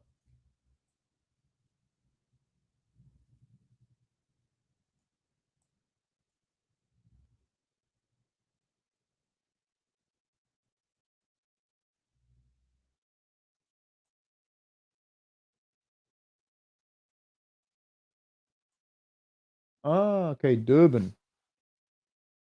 Nice. How many? So you fight, Ahmed? How many fights have you had? A mouse appearing under Felicia Spencer's right eye. Norma. Norma's my mum's name. Norma Dumont's corner. Norma is looking fine. You wouldn't want to fight my mum. My mum will beat the fuck out of him. There was somebody wrote something here a second ago.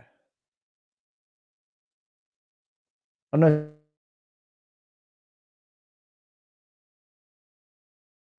somebody said Argentina. Greetings, they're from Argentina. I saw that, but I had to kind of skip it. Yeah, Adesanya versus Vittoria on June 12th. It's going to be interesting, man. I see Adesanya winning, but Vittoria is just every time I say that, Vittoria wins. So I don't know. Let's see what happens.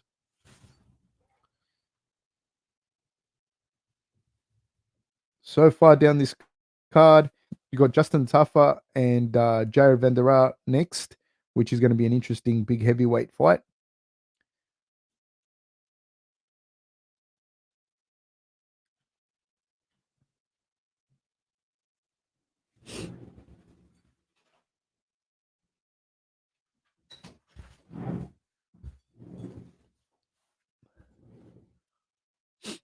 That was a very close. That was a very close round. I can't really pick these rounds because not a huge amount is happening either.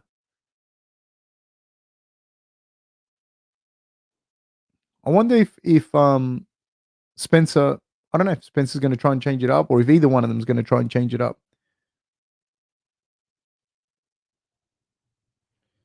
Kenahuna says Adesanya beats Vittori handily, right? Don't think Vittori deserved the title shot, but no one was ready for Izzy. Um, I think I think Israel should beat Vittori, just from what I've seen. I don't see how Vittori beats him, to be honest with you. But maybe Vittori does. I don't know. Ahmed says 4 fights, one draw, 3 KOs.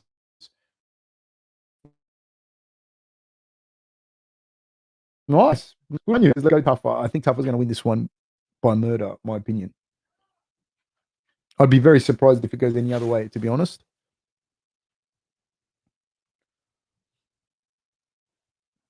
Very surprised. Ahmed says, I'm a good grappler, but I like having entertaining fights. Man, honestly, if you're a good grappler, grapple, get the win. Don't worry about entertaining fights because no one cares if you have entertaining fights. If you lose and if you get hurt, people care less. So trust me, go with what you know, go with what you're good at, and don't worry about the entertaining fights. Don't People will be entertained by the fight. You know what I mean? If you do that, you're gonna get hurt, and it's not. You just win, man. Ian Ma says, "Bam Bam next. Nice. Forgot he was fighting. Bam Bam. I don't see Bam Bam on the card. What are you talking about? Justin Tafa's on the fight on the card. Oh, big exchange there. Norma hits her with some combinations. Man, Spencer's got a chin on her. Spencer has a chin. Norma hit her with some big shots, man. Norma switches to southpaw. She's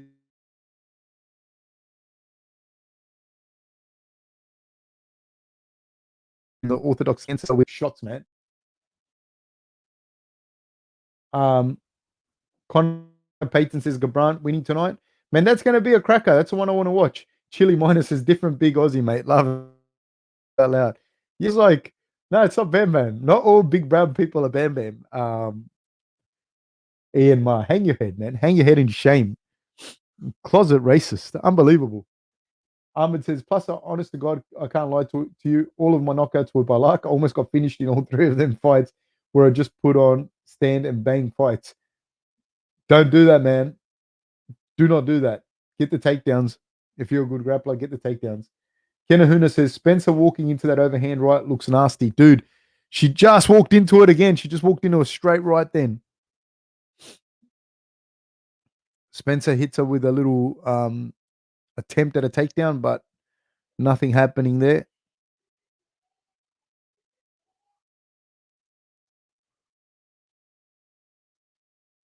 46 seconds to go in this second round. Man, Dumont has hit her with some big shots, man. Spencer has a chin on her.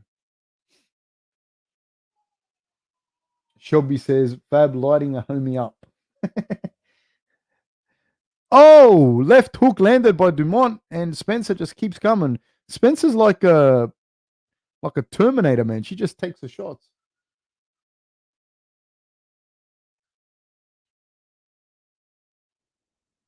Dingus Dangus says, good on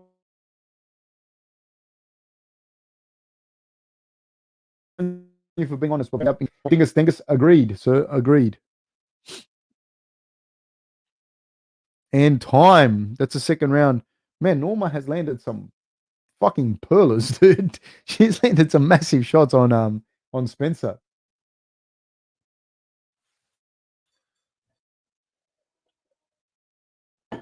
I'll be back.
Okay.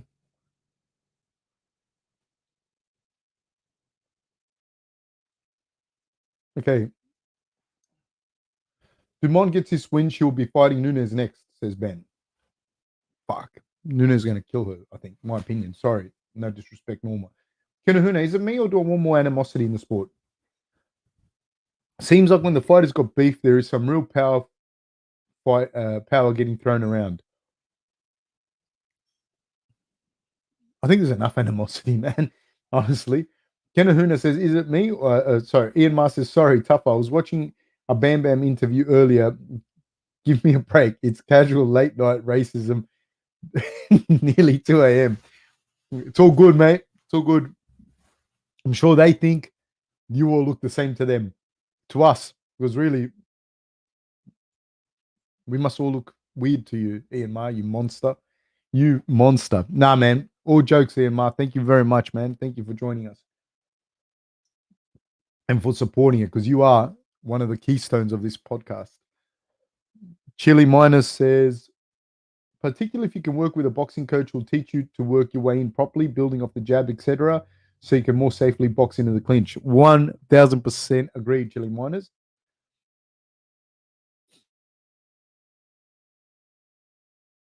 End up in your back pocket if needs be. Nicely said, Chili Miners. Juice, first pub fight I ever got into, I tried to take down on two guys at the same time. Didn't work. They just pounded on my ribs. Lucky you're not dead, Juice. Lucky you're not dead. Juice says, there's a lesson in that, but I don't know what it is. Ian Mars says, not a barn burster.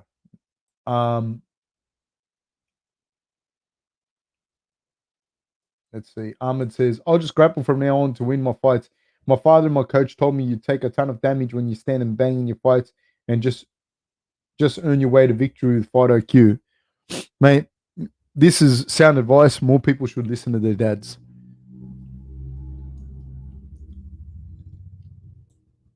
I agree, Chili Miners. Juice says, Ahmed, you got a nickname, bro. Jesus, I'm playing, bro.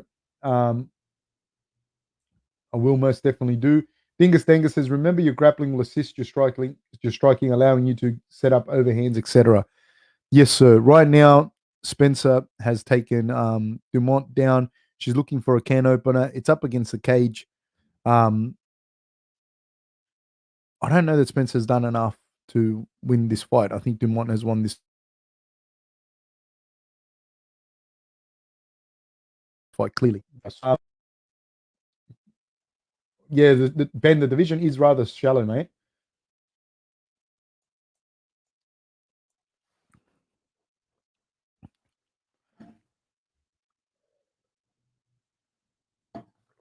One of the cornerstones, sir. One of the cornerstones of the podcast, Ian.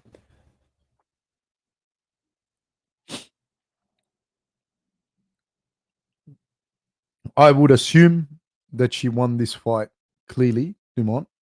That's just me. But I don't know. I wasn't watching the whole thing, to be fair. Kenahuna says, Dumont looked like she knew she had the decision. How do you feel about holding out those last seconds for the W? I mean, the problem is, dude, you could eat something. You could eat a hot one then while you're, cruising to victory and fucking lose. So you got to be careful. Um, Anderson got her title shot off beating Dumont, right? I think so, dude. I think so. I'm not 100% sure. I'm not 100% sure, to be honest with you. Um, I think the division's quite shallow there.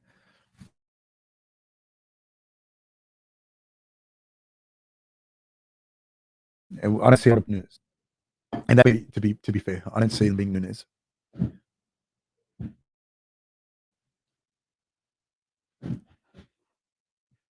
Bit of a struggle this card, I think. It's a little bit kind of slow, the card.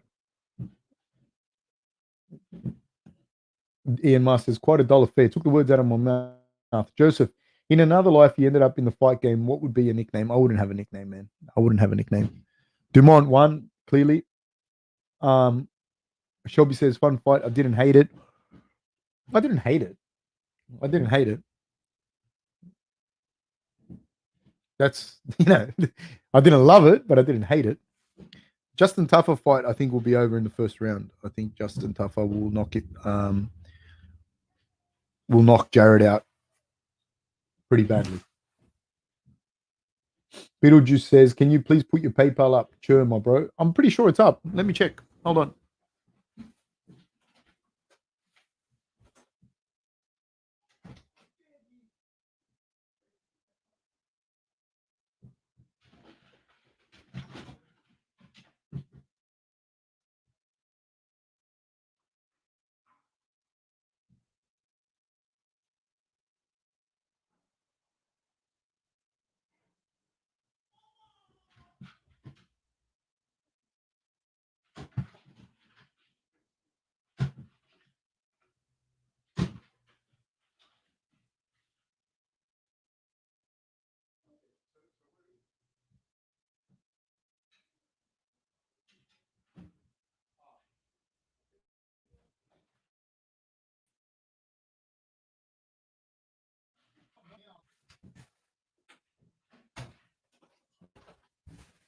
Yeah, the link is on the old videos, Beetlejuice, and it'll be up on this one at the end of it, like when we put up the minutes and all of that, like the, what do you call it, timestamps.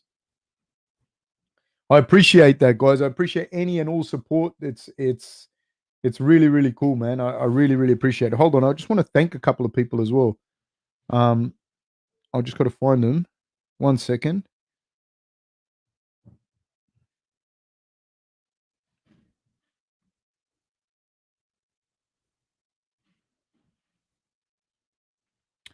Yeah, I really appreciate the support, man. It makes a massive difference. Makes a It's hard, you know what I mean, to do it a lot of the times, like the time, paying for the thing, blah blah blah blah. So any and all support helps a lot to keep the show going. Kenahuna says, "Why does Brazil have so many fighters? Is it a cultural thing for them there?" Well, in Brazil, in fairness, you have 180 million, 200 something million people, something like that. So that's a lot of people to begin with.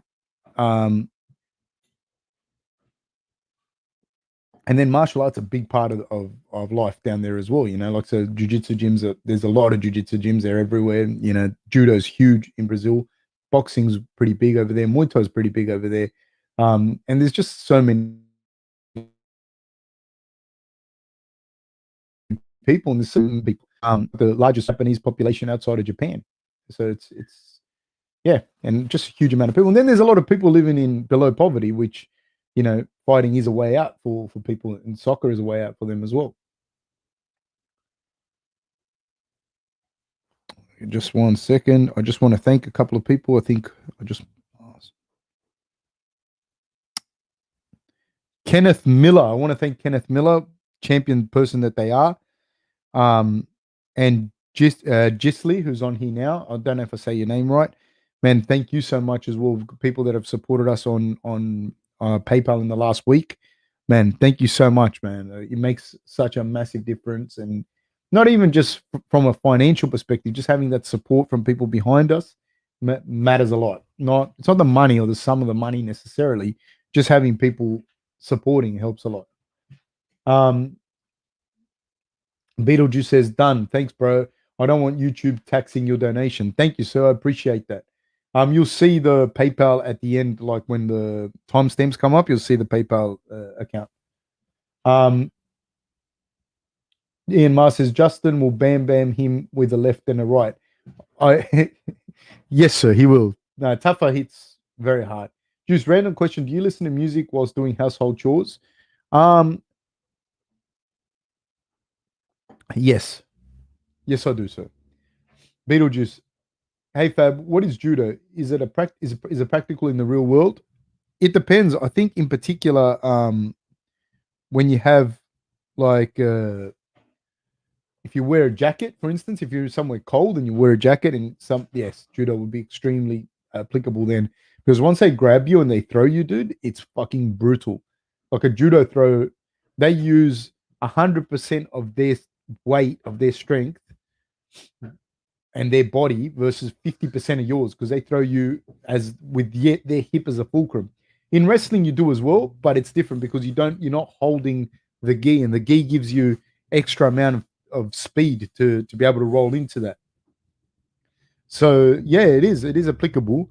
Um, the problem with judo is that more and more it's become uh, base for competition for the Olympics. So there's a lot of rules, like you can't have certain grips and you can't go for a leg unless you're holding the upper body. Blah blah blah blah blah blah. That makes it less applicable, but in general, yeah, they're very very strong. There's submissions as well. They're big throws. The conditioning, all of that, very very good sport for people to kick off with. Um, and yeah, it is applicable for sure. Juice. Also, footy soccer is big, so they can transition to kicking people quite easily. Kenahuna says this one was for the favelas. Got me. I wanted Chandler to win, but damn, does that show the dreams can be made? Kabir Udin says definitely a cultural thing. Same things can be said about India. Fighting isn't in the culture, so you don't see many people training MMA or combat sports. Dude, Indians have good boxing though, dude. They have good boxing and good wrestling. Really, really good wrestling and really, really good boxing. They always fucking kick ass at the Commonwealth Games. They even had a girl, I think, win the silver medal at the Olympics. Yeah, the Indians kick ass. When I was with the national teams and we'd go to Commonwealth Games, like the Indians would always pump everyone in wrestling, pump them. And in the boxing, they were always very, very competitive. But the English and the Irish and all of that, they were very good at the boxing. But the the Indians they can fight, man. No, but the Indians have had like a big culture of fighting and that as well. Yeah, man, like it's very, very good. The wrestling's really good in India. Really good. Like Olympic freestyle wrestling is good, good. And the kabaddi as well, the kabaddi sport. That's pretty cool.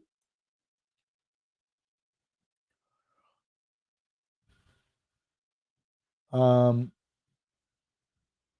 Paul Felder retiring seems like it was coming. In fairness, I thought he was retired. You know what I mean? And he came back a few times, but man, he's a good looking dude. He's got this job that he has here. I think, yeah, just let it go, man. He's got other things to fall back on. Joseph, a big part of me wants to see Paul Felder back in the cage would be a great opponent for Connor. Man, I don't want to see people hurt, you know what I mean? And I don't want to see people fighting past their due date. So I'm really happy for Paul Felder that he gets to walk out. He's had a brilliant career. He's had some great fights. So yeah, I think he's done enough. Kabir says he's retired like 3 times. I thought so too. Chili Miners, good on Felder going out with a clear head, good health, and good prospects. I agree with you. I agree with you, Chili Miners, 1000%.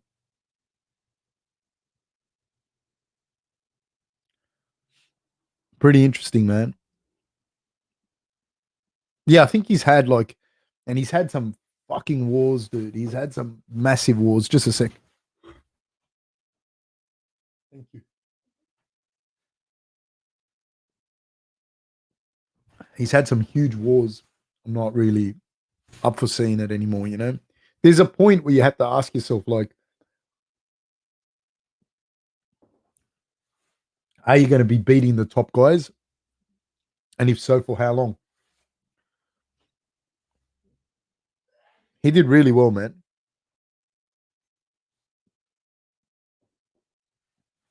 He had some crazy fights, though. The fight with Hooker was crazy.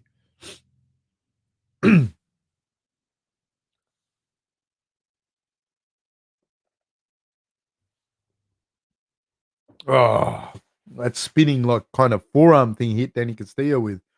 My God.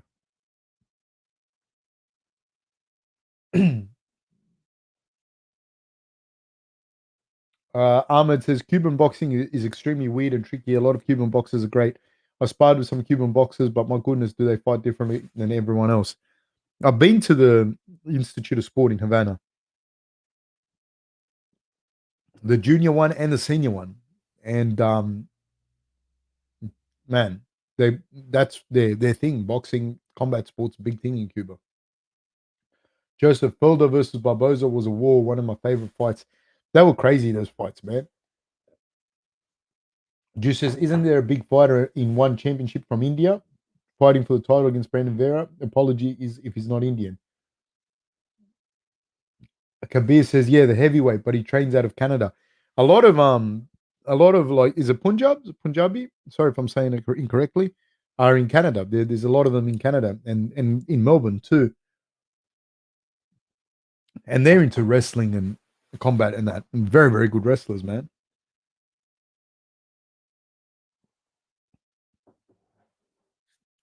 So he's Indian, the Khabib. You know,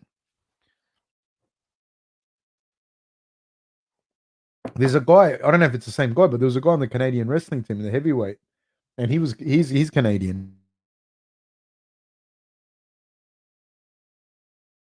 Yeah, if it's the same guy, but he was a heavyweight wrestler out of Canada. Big Indian dude. Could wrestle his ass off too.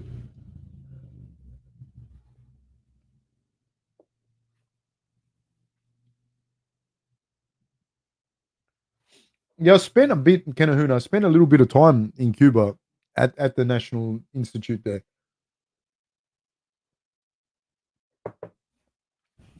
Battle, man. Every day is a battle because they got so many good guys all in the one place, you know? And yeah. And they're all gunning for the top spot.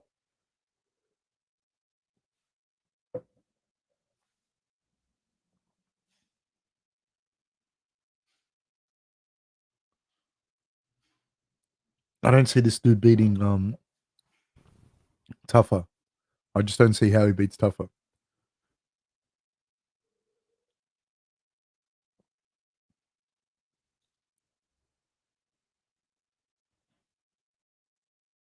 Joseph says, "All right, ladies and gentlemen, don't blink for this next fight."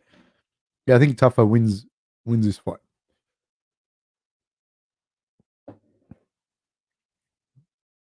Jared Vanderaa looks like, is it Tom Hardy, the actor? Looks like Tom Hardy's like older brother or something.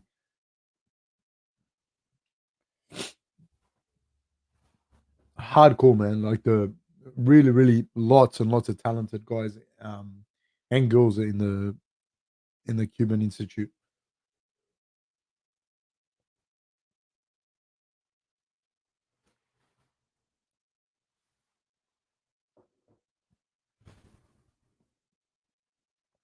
And Jared walking out now.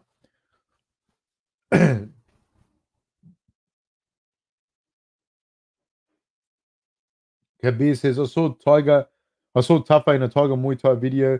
Doesn't he train with Mark Hunt now? No idea. Chili miners, that's what a heavyweight should look like, in my opinion. If you've got a six pack at heavyweight, you've got bulking to do. Chili miners. And Ghana would disagree. Juice, is COVID over in the US? I just read that their next Major League Baseball game will be at full capacity next month. I don't think it's over, man.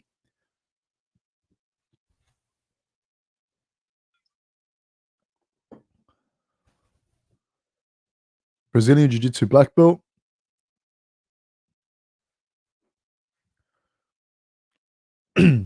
Finished 10 of 11 wins, 7 knockouts.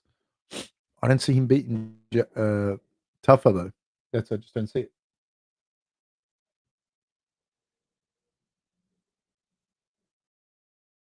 Anthony Holloway, Vasily Lomachenko. What do you mean, do I think Lomachenko? Kenna Hoover. Not over, but Americans stop caring, especially since vaccines are out and about. He's a big boy, this fellow, but so is Tafa, man.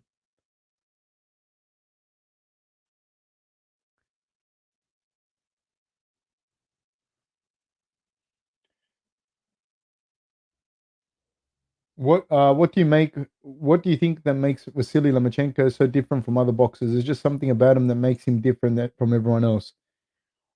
I think that Lomachenko himself is just a product of like the cream rising to the top and the right, like he's had the right kind of training his whole life, and he's just a super talented guy that just reached the upper echelons, you know, and that's just what happens. You know what I mean? It's like he's just that much better. You know what I mean? He's got better reflexes, better read of the sport. He's been involved in the sport for a long time. He's just that's who he is. Um, What else does it say here?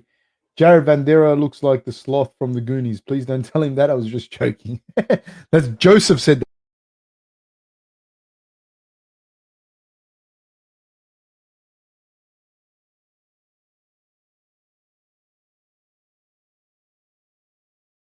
Not me. Did you have any adverse effects from being vaccinated?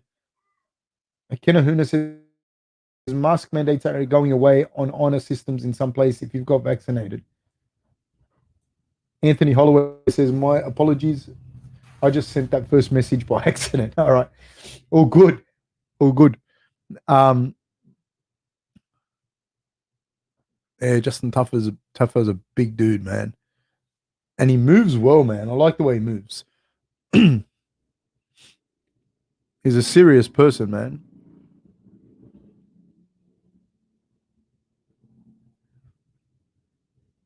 $27 years old, 6'4", 29 years old is Jared.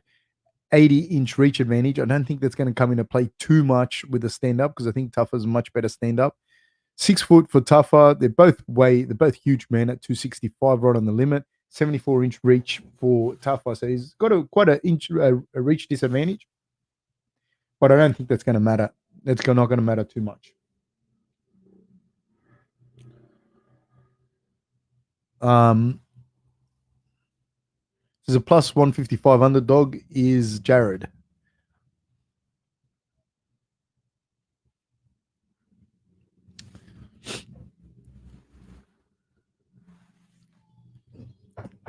I'm assuming that Jared is going to go for the takedown.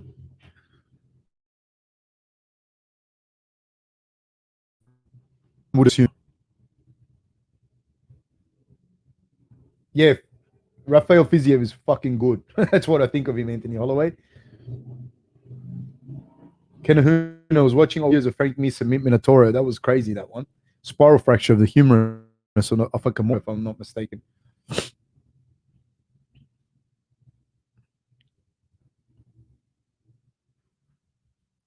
we're about to kick off, people.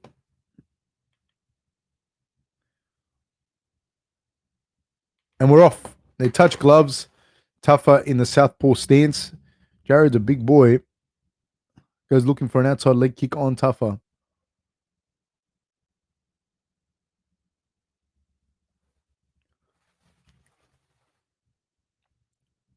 Tafa from the southpaw stance. Throwing a jab out there. This fight is pretty full on, mate. I feel like edge on my seat. That's what I mean by pretty full on. Outside leg kick landed again by Jared. Again. Keeps landing it. But Justin wants that left hand down the pipe. Oh. Nice, man. That left hand down the pipe is very, very dangerous weapon from Tafa. Oh! Oh! That left hand down the pipe. Oh, my God. Oh.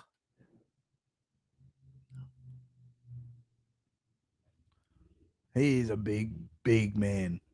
Strong man. In the southpaw stance, he's just very, very methodical, very patient.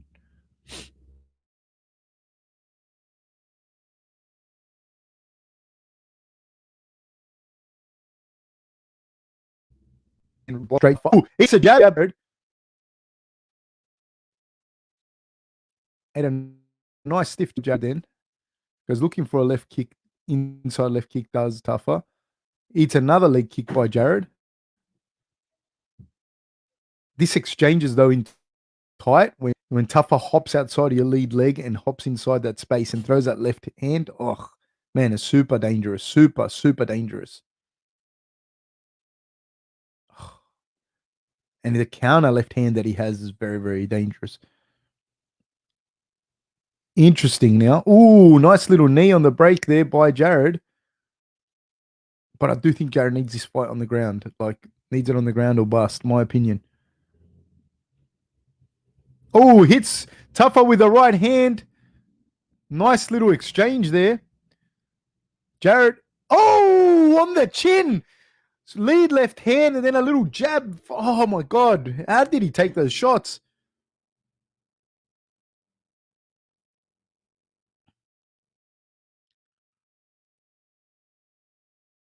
He's doing a good job of circling outside is Jared. Yes, please. Nice jab landed by Jared.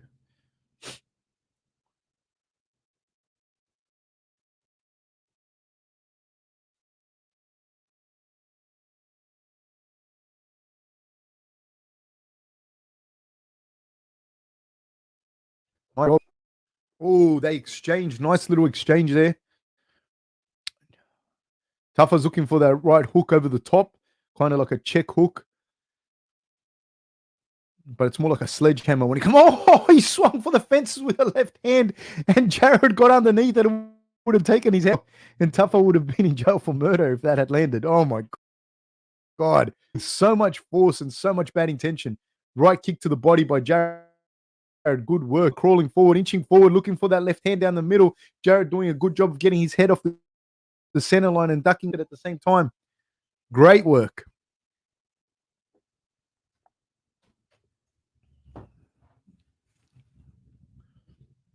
Has me on the edge of my seat. Two big dudes like this, man, that can bang. Jared has impressed me. I thought Tafa was going to just land that left hand at some point, but he seems to be doing quite well and getting more and more comfortable. And those shots to the leg, man, they wouldn't be pleasant. Nice jab, and then he threw the right kick to the body of Tafa. Then he feints a right hand and throws a left jab. Looking quite agile is there, old Jared. Nice. Tafa throws the left hand, and Jared was able to slide out and hit him with a little counter jab. And he did that. Then he hit the right kick to the body, which he started to land quite well on Tafa. Oh, and Tafa went in and he's caught in a guillotine. He's getting kneed in the head a little bit and kicked on the break. 7 seconds to go. Oh, goes looking for the left hand lead. Eats a jab on the exit.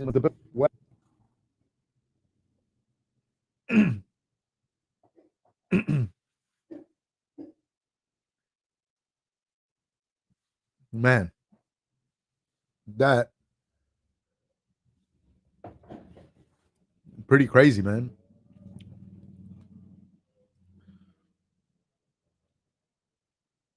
I'd like to see what Jared can do if he can get the fight to the ground.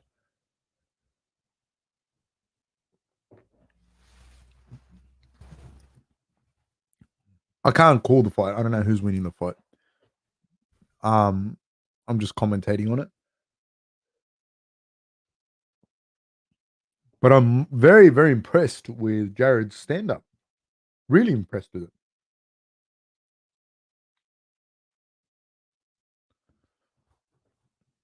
Not that I think his stand-up is amazing, world beating, but I thought Tafa would have an easier time with it. They come out, they touch gloves. Tafa goes looking for an outside leg kick of his own.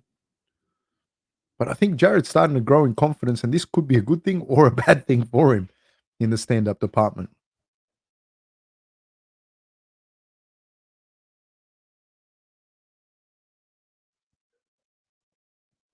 Tafa goes looking for a left kick to the body, gets hit by straight right by Jared. Nothing flush. Nice leg kick on the outside landed by Jared. Tafa goes looking for it himself. Right kick to the body.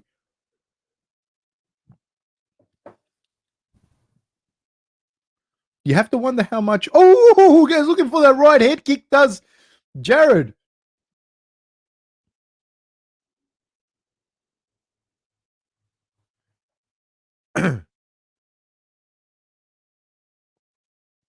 He's starting to move Tafa back now. He's definitely grown in confidence. Landing those kicks to the outside leg. And those kicks to the body that are landing on the arms of Tafa as well. It's also landing on the left hand of Tafa's. And Tafa feints with the jab. Gets hit on the outside again. Outside leg. Outside leg kick. Oh, the left hand by Tafa. Oh, my God. And Jared just takes it. Flush. Fucking hell. I keep thinking Tafa's knocking him out. But then he threw another massive left hook. And now it takes another kick to the body and another kick to the head does Tafa. And Jared's coming forward. They're exchanging. Big exchanges happening now. Up, but he's eating some and countering back himself. He's throwing with a lot of power. And he's cut open his Tafa. He has the double underhooks. And Jared is throwing little rabbit punches over the top. I wonder if Jared's going to look for a takedown here. Another elbow landed by Jared. He's landing little elbows here. There's nothing little about the way these guys are hitting each other, man. They're both bloodied up. I don't know if Jared's blood is just Tafa's blood.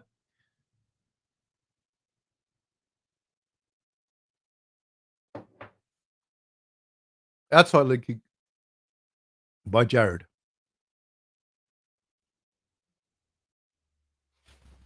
My God. Oh, another right head kick landed by Jared. Right punch down the middle. Left hand swing and a miss by Tafa.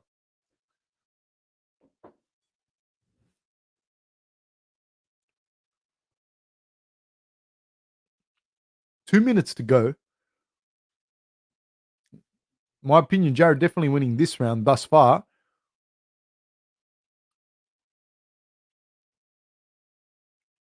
Nice inside leg kick by Jared. Nice kick to the body by Jared. Front kick by Jared. Tafa coming in and Jared gets underneath the left hand. Oh.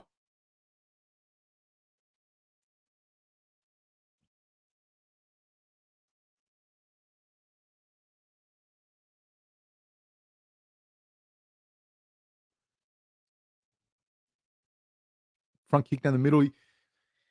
Tafa goes through outside kick himself, but Jared checks it. Jared's coming forward. A lot of head movement, a lot of confidence now for Jared. You can see he's just grown in confidence comparatively. And Tafa, I'm not saying Tafa's fading, but he's not enjoying the success he was in the first round. That right kick to the head that Jared is throwing from a heavyweight would not be pleasant. Oh, and the right kick to the body and to the... See, Tafa's taking it on the body and on the arms, and that'd start to wear away your arms and your body if it hits a body. The liver's not on that side, but the spleen still is, and it still wouldn't be pleasant. Nice outside leg kick. He keeps landing that outside leg kick, Jared.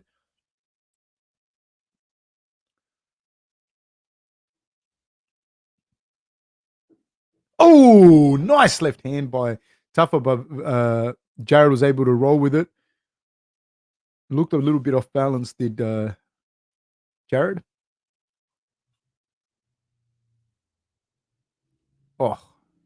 Oh, clubbing little right hand by Tafa there on the break. Oh, left hand landed by Tafa, and another left hand landed by Tafa. 3 seconds to go. Oh my God! Just watching these dudes slug it out. It looks like something out of a horror film, dude.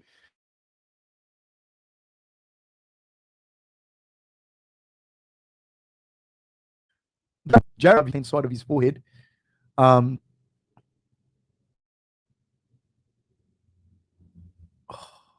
It happened from a knuckle, I think, when Tafa threw a left hand and it just boom, he took it right on the forehead, and that somehow opened him up. Well, it's not somehow. It's not like Tafa doesn't hit hard. It would have felt great, I'm sure. Man, these guys are fucking monsters, dude. So put the Vaseline adrenaline solution in there, stop the bleeding. Tafa's taken some shots, though, man. Tafa's taken some big shots as well.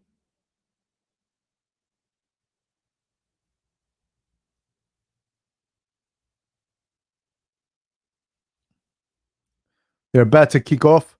The boys shake hands and they're off.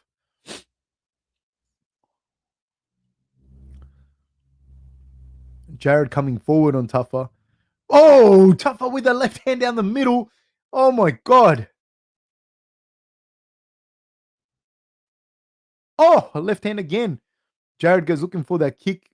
Oh, throws a knee up the middle.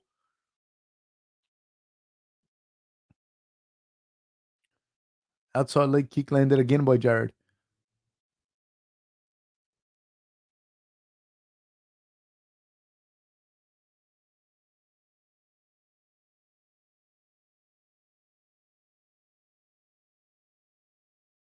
Out of those, it saps a lot of the strength out of your arms when you're taking the shots like that. It's doing a good job because it also keeps the left hand at home when you throw the right kick, the right head kick like that. Oh, goes looking for another big shot. Does Tafa. I don't know how much he's got left in the actual power department. Tafa with his shots. He's looking to switch stances. Oh, because those kicks, man, to the body that he's taking on the arms and to the head.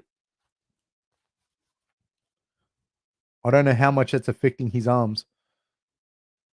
Oh, huge uppercut followed by a left hook by Tafa. Excuse me. Straight left missed by Tafa. I'm really impressed by Jared, man. I was really, really impressed. I didn't think.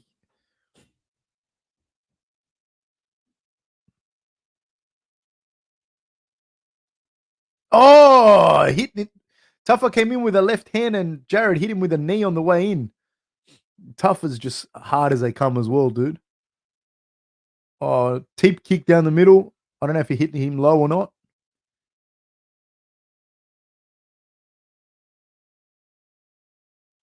Question by Jared. Oh, another kick to the body again by Jared. 2 minutes and 47 seconds to go.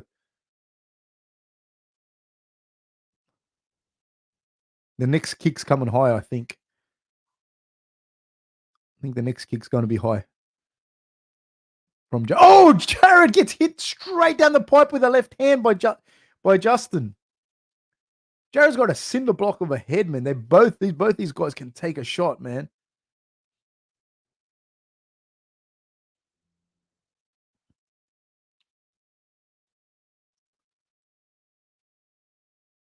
They exchange. Tafa hits him with a left kick to the body, and Jared swings to the fences. Jared's got a lot of swelling around his face, but he's very white. So a lot of times with white guys, you can see the bruising and that a lot more than you can in the darker guys.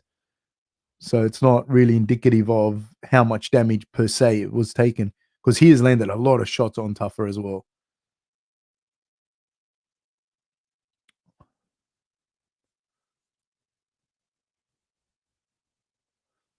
Oh, he's landed a good combination there on Tafa.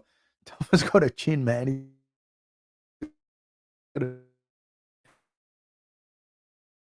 That Jared looks to go for some sort of Ezekiel as well.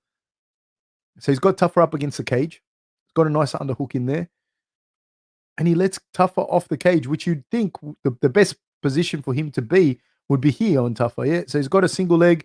Tafa gets out of it and hits him with a little backwards elbow. I don't know if he's hurt him or not. Oh, 1 minute to go. I don't know who's winning this fight. I have no idea. I'm just calling the fight as I see it. Oh, Tafa's landing some shots now. Tafa landing some shots, but he gets hit with some of his own. Oh, gets hit with a knee on the way in. Double overhooks by Jared, because he seemed to have the deeper overhooks. He hits Tafa in the nuts. Tafa's taking time out.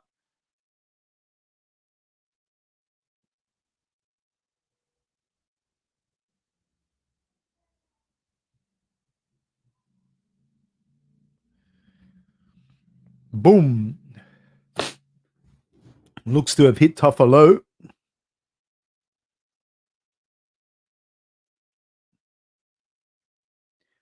Dude, a guy of that size.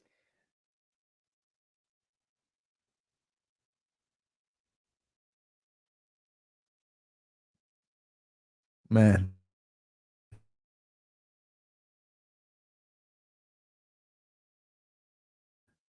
Know it's a close fight. They both know it's a close fight. They're both going to fucking swing for the fences, I think, in these last 30-something seconds, because I don't know who's winning this fight. It gives them both a rest. I don't know who the advantage is for.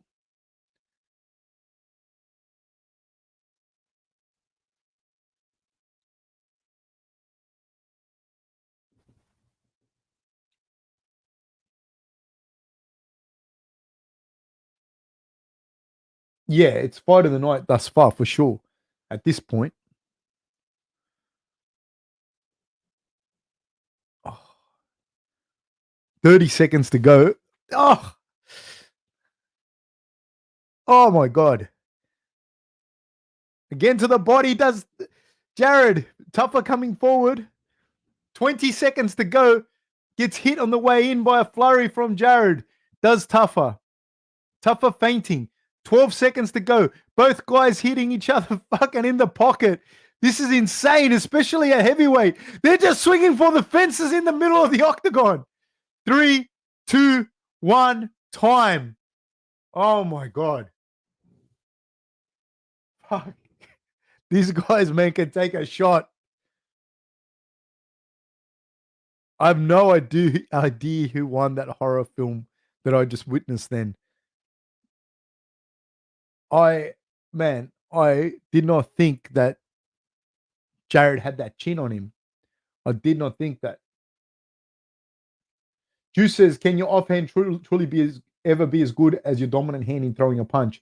A lot of the times it's your better hand. Like a lot of the, because when you punch, like you're punching with kinetic energy. So a lot of right-handed guys have really good left hooks, really, really good left hooks, whether it's rips to the body or left hooks to the head.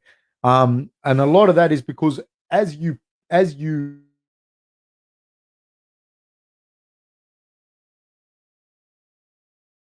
so hand that goes up, and I'm able to go back the other way. So a lot of the times you punch really well with the other hand. Chili Miner says, tell you what, boys, this card got off to a slow start, but we're cooking now. 1000%. 1000%. Joseph, every time Tafa swings, I flinch. Me too, man. It's just because he just got that rawness to his punches, man. That's scary. And he's got really good timing. Like he's able to skip in and throw that left hand. I don't know who won that fight. I don't know who won that fight. I'd be happy with a draw for these boys. Maybe Jared, maybe I don't know.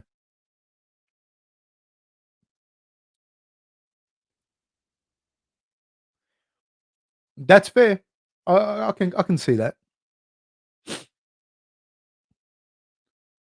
I can see that. There were a lot of big shots landed to the body in that.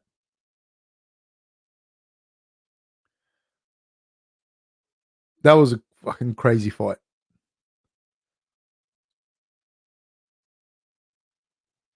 That was a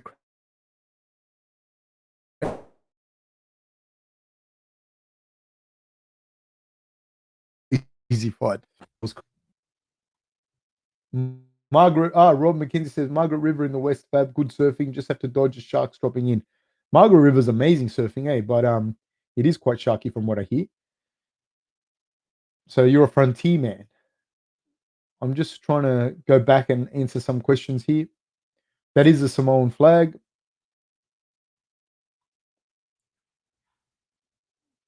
Sorry, guys, I'm just. Okay, so somebody asked here. Sorry, because I'm kind of.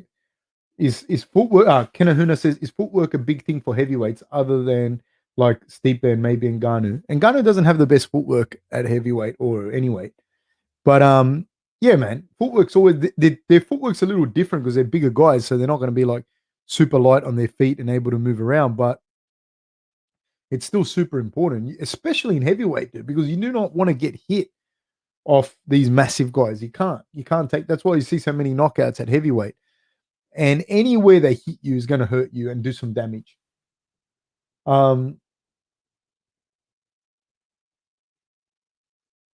Okay, let me see what we have here. Man, Jared, I'm so impressed.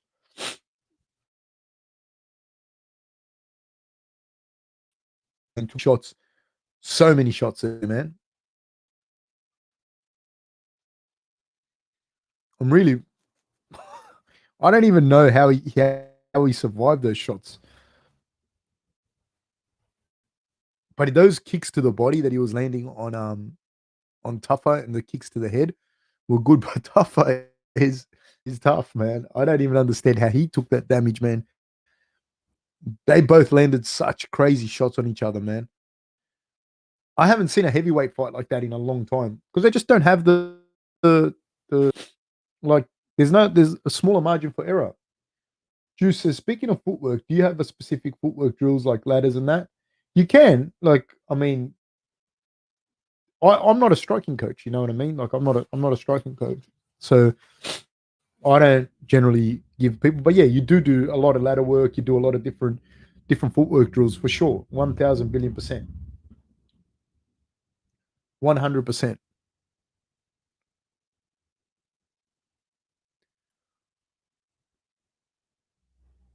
Crazy, man. Crazy, crazy. I can't believe the shots they took, man. That was so nuts.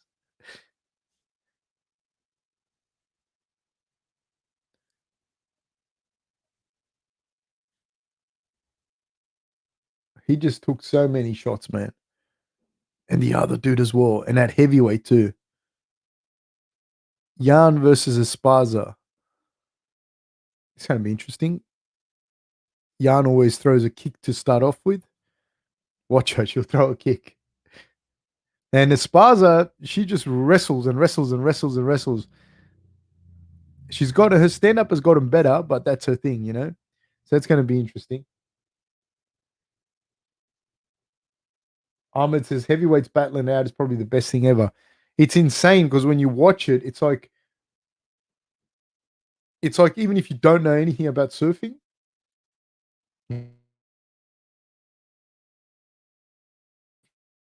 you see a big someone wave. Oh, shit, look at that wave.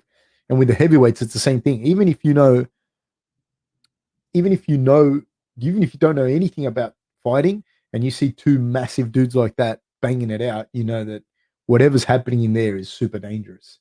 Back in a sec.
Carla Esparza walking out now.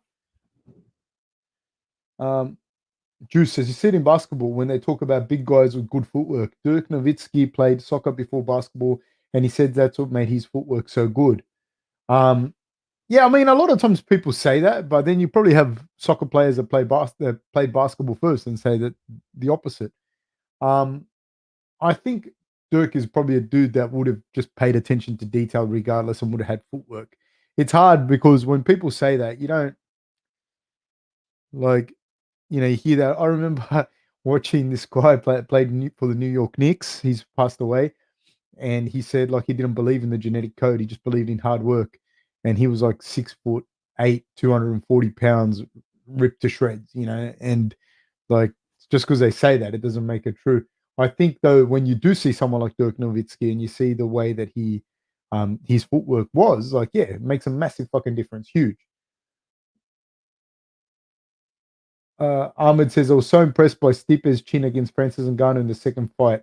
Stipe 8 shots, I would have slept 99% of the UFC. 1000%. It's actually funny you say that.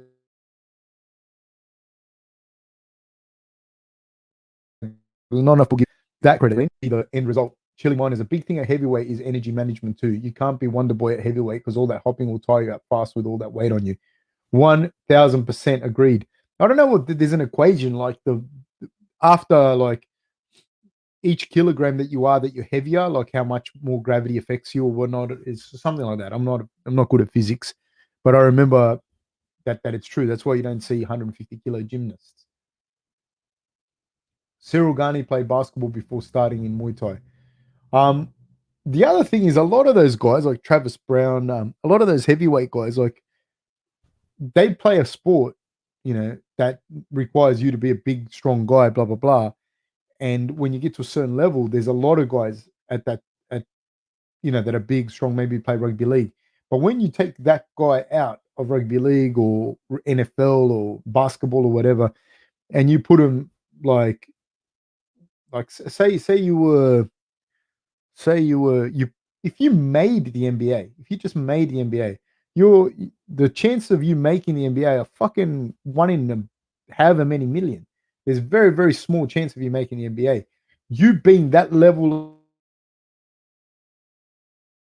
of athlete, if you message over everybody else. If you can fight and you are able to fight, yeah, it's gonna huge fucking difference. So with the heavyweights, what I'm saying is when you see guys that have played a different sport and they played it at a decent level, they're usually going to be able to transfer a lot. And obviously, then you got, you know, the genetic fucking freaks. Stipe has an S tier chin. I don't know what that means. Okay.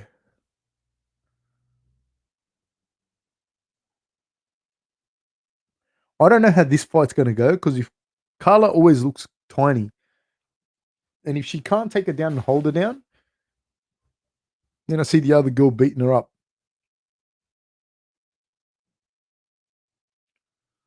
But she always wrestles hard and she always comes forward hard. She's got a big heart, this girl, Carla.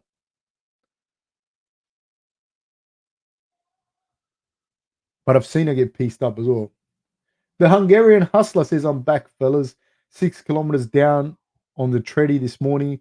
Want to do 30 kilometers by week's end, then be booking in to do my fitness test for the ADF.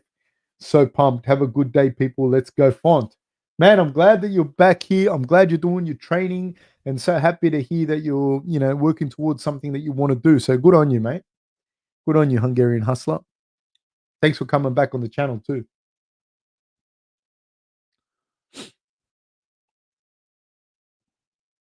Oh, Lydian!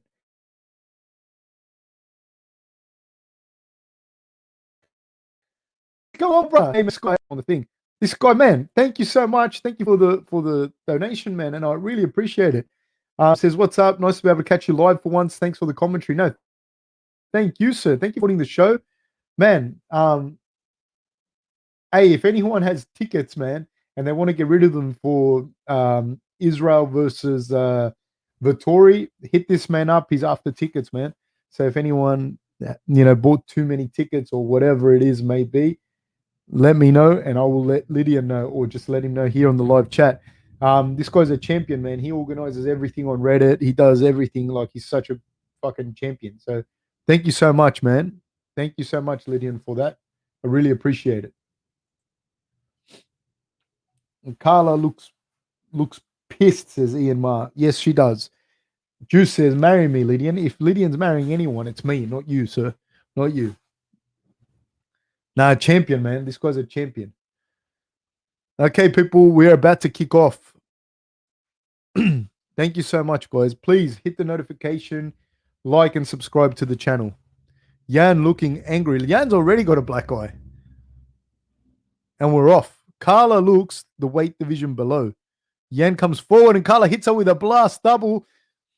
Yan is able to get back to her feet, but Carla with a throw again. Yan looking to spin out. Is she going to be able to spin out? She does, but Carla's still going.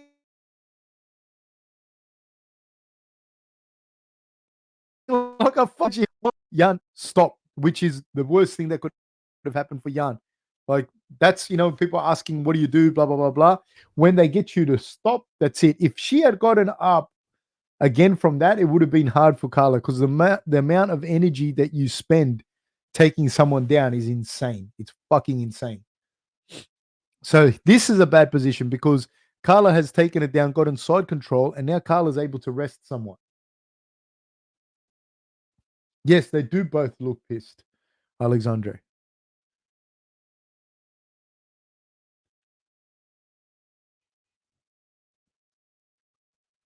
This is very, very good work by Carla Esparza. She's got the crossface there, and she's got hip control with both her knee and the elbow and the thing. This would be very hard for. What Yan needs to do is start to frame. So she needs to. But Carla's smart, man. Carla's got her head down, so it's hard for Yan to get her forearm underneath her face, and then to start to frame on that hip. So with her right arm, Yan needs to start to frame on the hip of Carla to give her some space, and then push the face away with her left arm, and then she'll start to get a little bit of space, and she'll be able to take her hips, walk her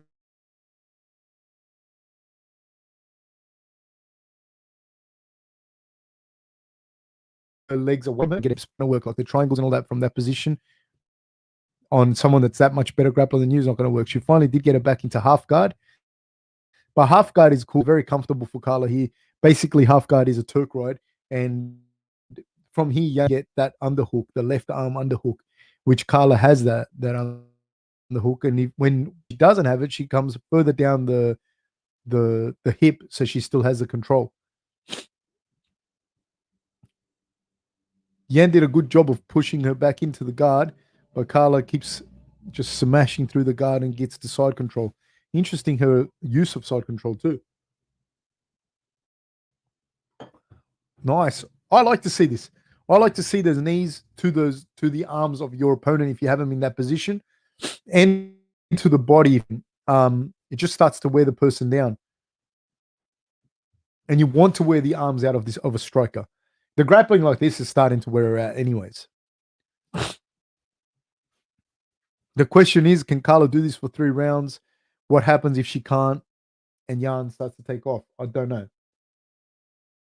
Yeah, Carla has said that she's an atom weight, says Royce C, but the UFC doesn't have that division. No, she's tiny, man. She's tiny. She's doing a good position. She's doing a good job, man. Went to north-south, went back to side control. Roy C says probably helped her in the Ultimate Fighter because of the repeated weight cuts. 100%, sir. Alexandria Banworth says, yeah, they need to add atom weight. Tons of fighters, Frey, Waterson, Carla, etc., all atom weight fighting upper class. Juice, is flexibility a big factor for takedown defense? Flexibility is a big factor for fighting, period. You're able to move through a greater range of motion, and also you're able to be stronger at greater ranges of motion. So there's a massive tie-in between flexibility and strength in something as dynamic as fighting, especially. But you see Olympic lifting and that, the dudes are like ridiculously flexible. Great job by Carla. She's framing now on the face of Yan, but she's just wearing away at Yan. Yan here, she has, see this, she's got the left forearm there. She needs to frame with the right one. She needs to frame with the right one to give herself some space and be able to move.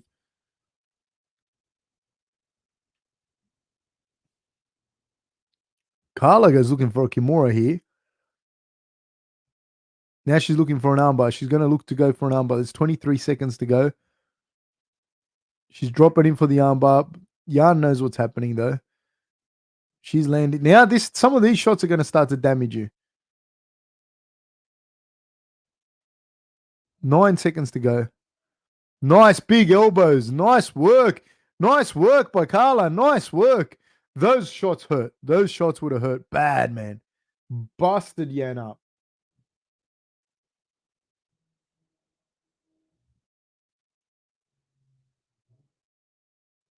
Kenahuna says, God, just grappling flexibility is so important. Yes, sir. Chili Miners, a long muscle is a strong muscle. Juice says, that's what she said. Sorry. You're very creative, Chili Miners, and you're very creative, Juice. I see what you did. Chili Minus says, another big forehead cut. Yeah, man, that was a big one, man.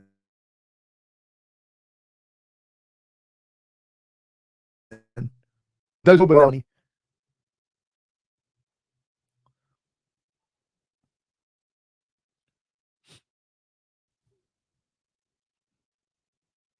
And that would wear you out. That when the shots start to land, that's when you really start to get tired because you have to move. You have to move and you start to eat big shots and get hurt and get cut.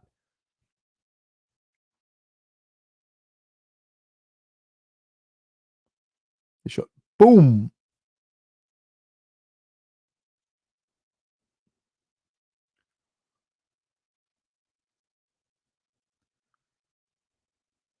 Now Jan pushing Carla back a little bit.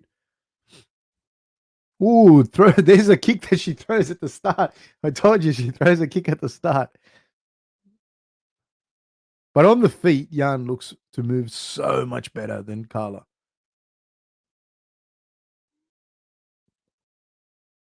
Carla's staying way out of range, which is good. And then she catches the leg and takes it down, runs a pipe and takes it down with a nice, neat single leg. And we're going to have more of the same here. Jan is in the closed guard, which only helps Carla to control her at the way that she was doing it then. I don't know if that was a 10-8 round, but it was definitely a better round for Carla. It's definitely a 10-9.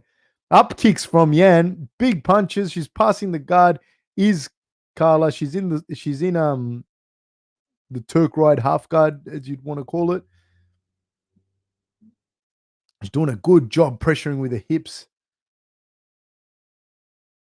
She's a very good wrestler, man, Carla. Very, very good wrestler and knows what to do on the ground as far as jiu-jitsu is concerned. She would be absolutely awful to deal with on top. Such a good job, man. Jan is very physically strong and she's able to push her back into the guard. But that definitely takes its toll. Jan with a hammer fist from the bottom.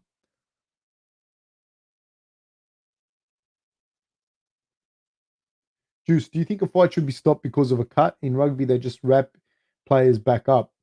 That's Juice. Do I think? Well, it's different in a fight because, like, if you elbow someone in the face, right, they're already getting Vaseline, they're already getting adrenaline in there to stop the bleeding, but you've ripped this person open. So, in fairness, yeah, because otherwise they have to just let you keep fighting where you can't see, and that's beyond dangerous. Now she's in a crucifix position here, and she's gonna land some big elbows. She's got 2 minutes and 40 seconds to work. She's in the crucifix. Jan's not going to get out of this. They should stop this fight pretty soon. Jan's not getting out of this. Landing nice shots is Carla.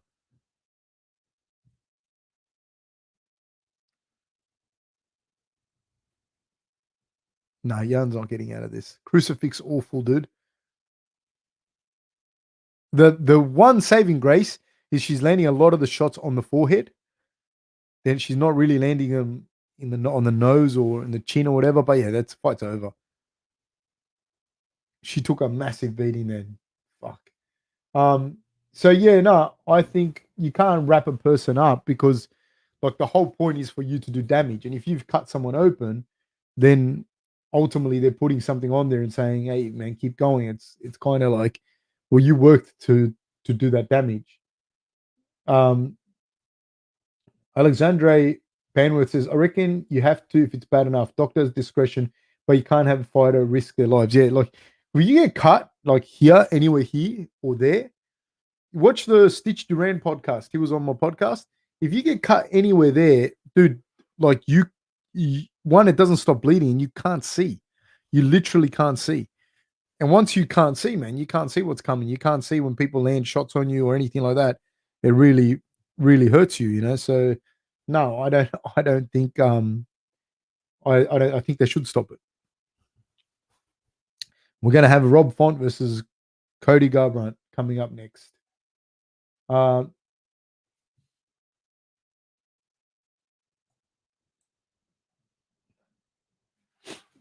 crucifix and elbow combo is underrated, dude. The crucifix and elbow combination is fucking brutal, dude. It's really, really brutal.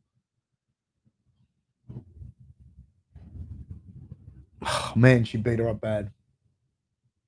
Yeah, in that one, Stitch talks about like the cuts and all of that on he was on my podcast, and which cuts are the worst ones, etc. And yeah, they don't like those. This cut that she has is so deep, man. It's deep.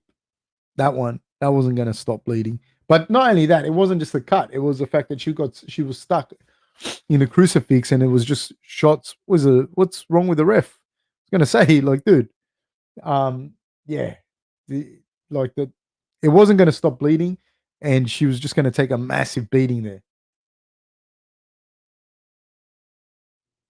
Stitch Duran is the dude that does the cuts, stops the cuts. He used to work for the UFC. Then he left. Kenahuna, what comes to mind was Khabib taking that single leg against Gaethje. What do you mean by that, Kenahuna? Happy for Carla Esparza. She seems like a nice lady. Tiny though for the division though. Tiny.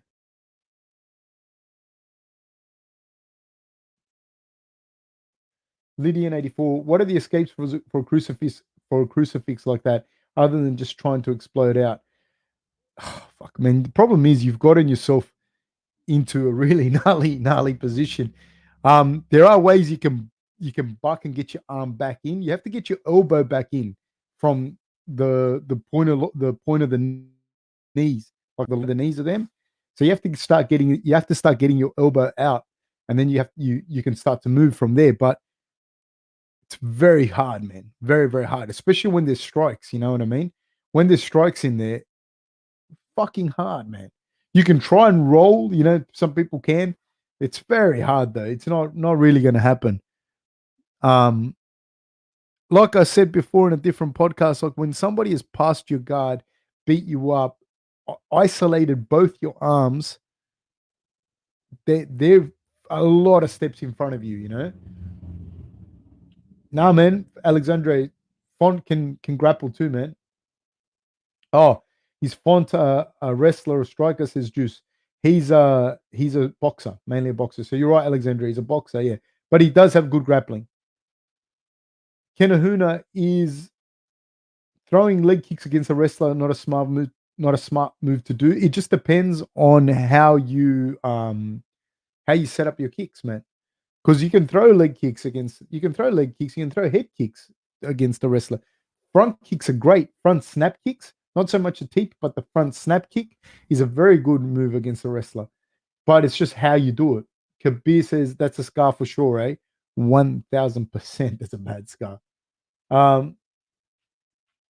Lydian, my hurt their elbows and fists with my face strategy was previously unsuccessful. You just have to do it longer, Lydian. You just have to do it as long as possible. And then eventually they probably develop bursitis or something in their elbows. On a long enough timeline, you'll win it. It's like water going through a rock. Kenahuna, my BJJ coach told me if you're having to defend the armbar, you made many mistakes to get there that shouldn't have been made. Yeah, well, a crucifix is that times 1,000. You know what I mean? Like the person has passed your guard, isolated both arms, trapped them, and now is elbowing the fuck out of your face. Kabir Udin says, I think Cody's a better boxer. Cody's definitely a very good boxer. He doesn't lack technique. He lacks a little bit sometimes with tactics. He's shown that he has great tactics and great strategy, and he can employ them like he did against Dominic Cruz. What's he going to do? Is he going to do that? Because Font, he's got a nice jab and hits quite hard, and I don't know what's going to happen when Font hits him. If Cody's going to be able to keep like his head right and be able to trade and have and keep fighting, or if he's going to like swing for the fences. If he does that, I think against someone like Font, it's not good.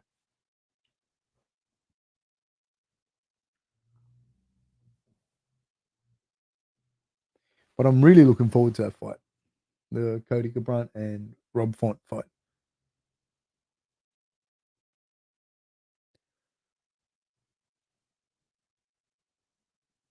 Seems like such a nice lady. So tiny.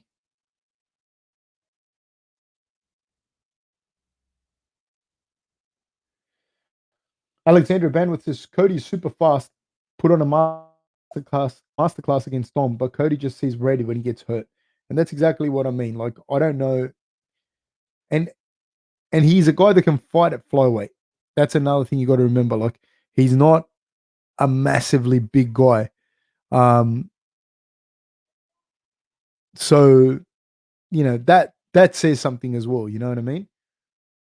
He's not so I don't know. Kenahuna, God, the fight against Dillashaw was just that. Too much emotion going into the fight. Kabir Udin says, yeah, he gets emotional sometimes. Juice says, have you ever broken your nose? I have, but I didn't break that there. I broke this part here. See? Like that, my nose is meant to be not, I shouldn't be able to do that to my nose. I never used to be able to do it. But I don't know when I broke it. I used to play basketball and I've been hit like with elbows and I've been hit with the ball flush like that in the nose. Then obviously like I've been punched in the fucking nose and grappling, you know, people crush my nose. And then one day I just realized that I didn't have that. That thing's not connected anymore. But I didn't break that part there, like the proper nose bridge. I never broke that. But this was connected. Yeah, if he can keep his head and box and wrestle, I'd like to see him wrestle. He's got that calf kick he does as well. But I'd like to see him box and wrestle. If he boxes and wrestles, I think he'll cause some problems for Font and give him some different looks. Because at some point, I do believe that Font's gonna land on him, and then Cody's gonna come after Font's head. I don't know what happens there. Kabir says nothing against Rob, but Cody's my boy. Let's go, Cody. No worries, Kabir. Lydian84 says, how do you see Carla matching up in rematches with Rose or Joanna? I see Carla being way too small, man. That's the truth of the matter. Like, she looked at least one division below that other girl. You know what I mean? Like, she looked at least one division lower. So I see with Carla, with Rose or Joanna, they're just being way too big for her. Like, just massive compared to her. And the style of fighter that they are too. Like, you know, both of those girls can grapple. Both of those girls have really good takedown defense, and both of those girls can bang. So yeah, Hassan Ahmed, Britain's next great drill rapper, says, "Is Cody versus Font up next?" Yes, sir. Yes, they are.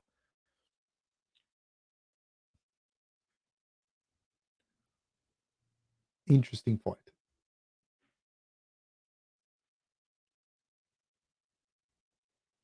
Ahmed says, great stopping by stream. Thank you so much for everything. It's 3:43 a.m.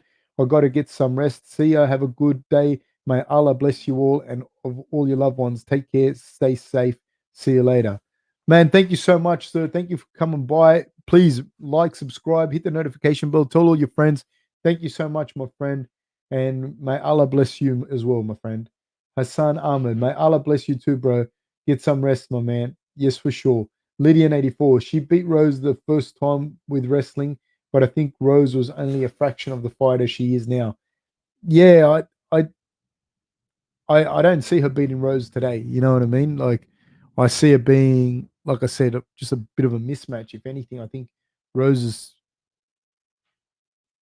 too big. The takedown defense is a lot better.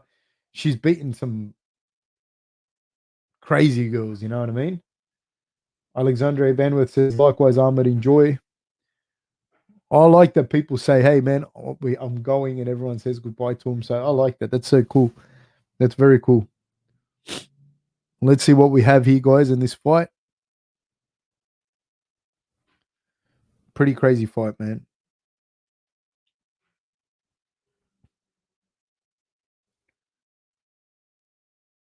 And then do we not have, there's no fights next week, eh? We don't have fights, UFC fights for a couple of weeks. So I'll probably see if I can do some boxing fights or any other organization fights. Man, Font has nice tidy boxing. I really like it. Jack one, Hassan. Jack one. Hassan Ahmed. I've been busy with some resub work, so I've been under a rock for like the past 4 hours. Man, I'm sorry to hear that. Lydian says, "Have a good one." Yeah, Jack won. How did Jack win? Decision, and he out grappled him. He was in a bit of danger a few times in the fight, old Jack, and he made it a bit tighter than what he needed to. But it was Jack won. Um, yeah, everyone's answering it, so I don't have to answer it. But yeah, it was. He made it harder than he had to, but he won it when he got it in the third round and he got it to where he had to. He got him in a crucifix and just landed shot after shot after shot. Yeah, the ground and pound, Lydian, you're right. The ground and pound in the last 10 seconds from Jack Hermansson was pretty fucking brutal. Be back in 1 sec.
So we are about to be off, people. Cody Garbrandt making his way on into the octagon. Hassan Ahmed says, have a mate who looks like Jack, loves fishing like him too. Man, I like fishing. I like going spear fishing. I'm not very good at catching fish with a line. Um, I actually don't catch shit with fishing on a line. My friends do. I don't catch anything. But I enjoy going spear fishing and I like catching stuff, but I'm a bit scared of sharks. Plus I can't depressurize properly with my ears. I got shit ears. Um, yeah. This is going to be an interesting fight, man. Cody punches hard. He boxes well. He's had like 30 amateur boxing fights, and he's a good wrestler too. So he's got all the makings to be quite successful. And he was. He was a former champion. And he's always up there and he's always in the mix. Font is a dangerous character. Juice, I assume you're not sponsored. Do you have a favorite workout brand? Like there are some super comfy Reebok shorts or something you go to. You look like a New Balance guy. Juice, me, nah, man. One, I'm not sponsored, and two, I like my workouts that I do mainly either I grapple and I just wear grappling clothes. Like I wear skins or I wear just board shorts and a t-shirt when I grapple, but I don't grapple too much because of my knees. Now my other knee's playing up. It's a fucking tragedy. But what do? I do the rower where I just wear shorts, and I also surf where I just wear my wetsuits and that. So I don't really yeah, I like board shorts and a t-shirt to train in. That's honestly my preferred go-to if I have, and I don't I don't really have a particular brand as long as they're not like real bad fitting. Lydian 84 says, "What about your Gucci tracksuits?" Yeah, do I wear? I have like $3,000 tracksuits that I wear. Joseph, petition for Lululemon to send Coach some merch. What's Lululemon? What is that? Because I see like adverts for like jobs at Lululemon, and I don't know what that is.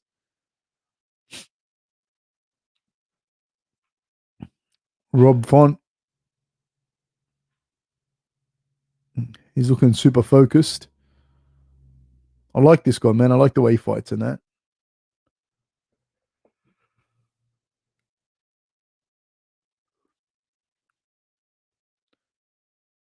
Yeah, somebody wrote here, I don't picture this main event going anywhere near the distance. Yeah, I don't either. I don't see it going very, very high. Lydian84 says it's like high-end workout clothes. Oh, okay. Well, that's never been anywhere near me, my friend, because there's nothing high-end about me. Yeah, Kenahuna says crazy to think that Cody lost his only three. Sorry, man, you didn't write. Crazy to think that Cody lost his only three on his skid after losing to Dillashaw. I'm assuming you mean that he's on a 3-fight losing skid after losing to Dillashaw. Is that what you mean? That was some bad grammar. The United States education system has a lot to answer for, mate. It's not your fault, and I'm sorry that you've had to undergo that. Man, I can't wait to see this fight, and it is not going the distance. Not even fucking close. I don't think so. One of these guys is going to get knocked out bad, I think. But every time you say that, it doesn't end up like that.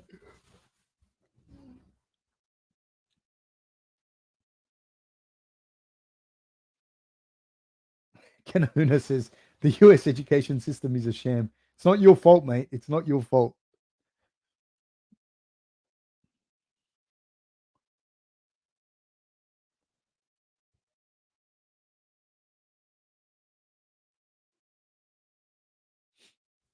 We're about to start. The boys are walking around. 33 fights 29. Font is 33 and 29 is Cody Garbrandt. Both men 5'8". The weight's the same, but a huge reach advantage for Rob Font with a 71.5-inch reach versus 65.5 with Cody Garbrandt. Again, either Cody has surprisingly short arms and Rob has really long arms, or it's got a lot to do with the wingspan. But still, regardless, Rob Font would have the reach advantage. Like, there's no amount of discrepancy that can change that in short guys. Like, they're not very tall guys, so the reach advantage is a big difference.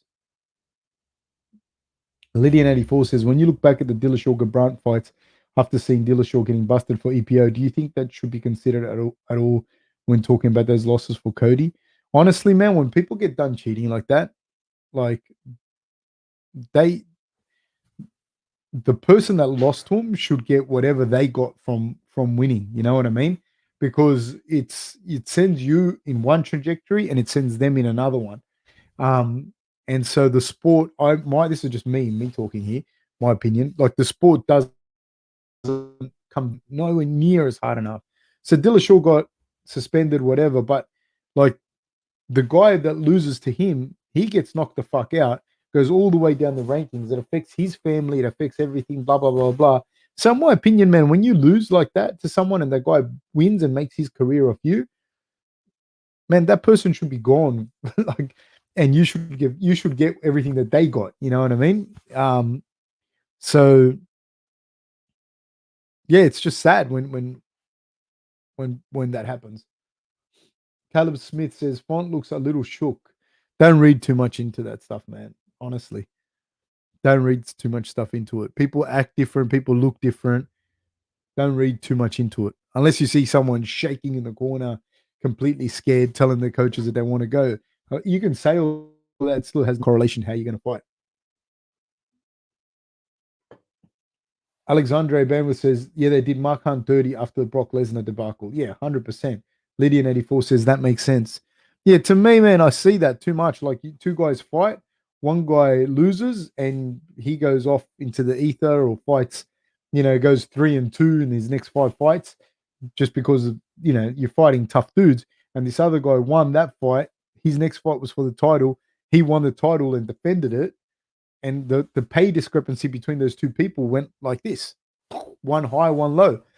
where in reality is like it could have gone the other way so easily, but you for me when you were on gear. That doesn't make sense. Cody Garbrandt fixes his hair. Rob loosening up his arms. We're about to start. And we're off. No glove touch. Rob Font plays with Southpaw for a second, then goes into orthodox. Rob Font does have long arms, man. I'll give him that. He has really long arms. And he goes into Southpaw stance and back to orthodox. Cody is in the center of the octagon. He's very much coming forward. He's looking, his right hand is cocked. He wants to throw that right hand. He's going to throw a right hand and left hook combination, I believe. He's corralled Rob into the cage now, and he throws a little jab. That right hand is primed. Oh, nice calf kick landed by Garbrandt. Rob Font coming forward now.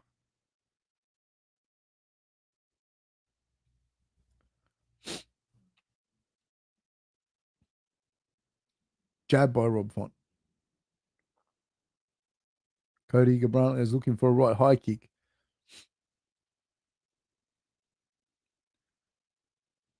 Lunging in with the jab is Font. Calf kick attempt. I don't know if that one landed or not by Garbrandt. Rob Font now taking up, moving Cody up against the cage.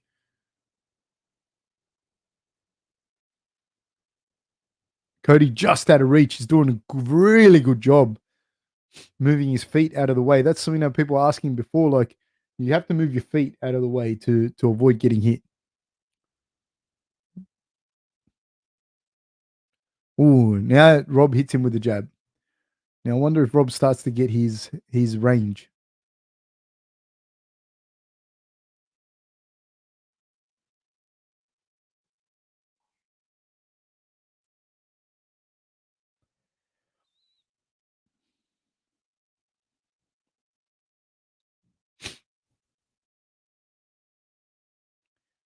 Both guys, man, they're both very wary of each other's power.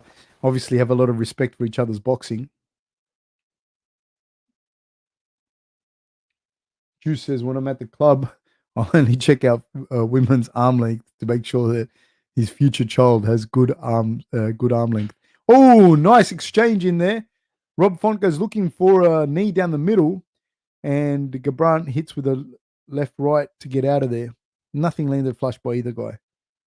Oh, another of those calf kicks starting to land on the back of the knee there by Garbrandt. Oh, as he ducks under, Rob Font goes looking for an uppercut, but nothing's landing by these two guys. But you have a feeling that when it does, it's going to land. Oh. Takedown attempt followed by a left high kick by Cody Garbrandt. Can't take your eyes off these guys for a second, eh? He's looking for a left hook, does Cody Garbrandt, but Rob takes it on the gloves. Rob Font looking for calf kick of his own. Oh, the front kick up the middle lands for Rob, but Cody gets a takedown. Good job by Cody so far. As butterfly hooks in by Rob. He's looking to elevate and get him start to stand himself up from there, but he's up against a cage which is working against him at the moment. Cody's doing a good job of holding him down. This is what you'd want to see from Cody if he's to get the win. You want to see him mixing these things up like he has just now, and he's throwing that left high kick on the exit. I like that. Oh, the exchanges in close. Both these guys throw hard and they throw so fast, and they're up close.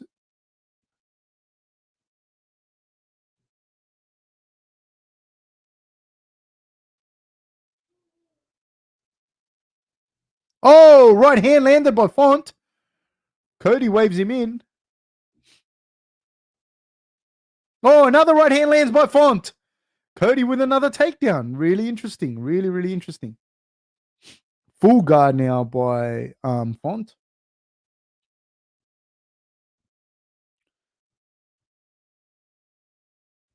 Up against the cage once again. He's trying to move around. He's looking to get his feet on the hips, which is doing a good job of doing that. And Garbrandt is up before him. Good thinking and well done. Shows good fight IQ by Cody. Doesn't try and hold him on, but as he's getting up, he tries to land as many shots as he can. Both boys exchange it. Both land on each other. Although Rob's starting to find a little bit, starting to get his distance a little bit and landing that right hand on Cody. That's the round, people. That's the round. Hardy talking about how he made like 50Ks on pay-per-view and GSP made like 200 minimum on the contract plus pay-per-view. Yeah, yes. When they fought,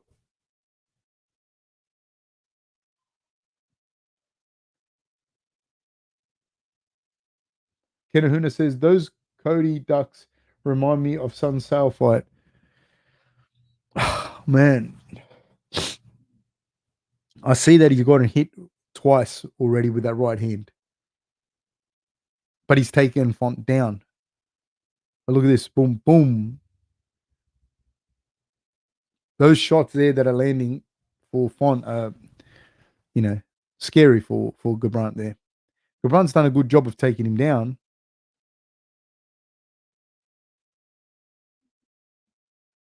Yeah, well, I would assume that GSP would have made with the contractual agreements. Especially because at the time, GSP was the man. We're off. Cody with a big takedown. Lands in the full guard of Font. But now they're out in the middle of the octagon. There's no cage. I wonder who was going to win this battle here, without the cage. Is Cody going to find it easier to hold him down? It depends, it depends on what they both can do. But here, see, Rob has a closed guard, but he's holding Garbrandt down. So that's fine. As soon as Garbrandt gets posture, Cody has to open his guard and kick off the hips.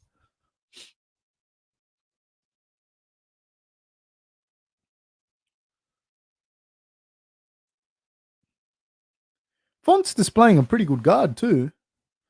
And he's minimizing the damage that he's taking on the ground.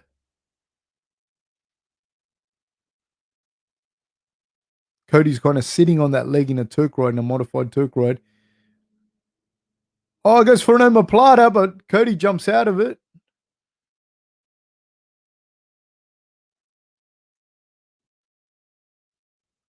Font looks for Kimura. From here, it's hard to finish a Kimura from there, but you can put in a Kimura trap from this position.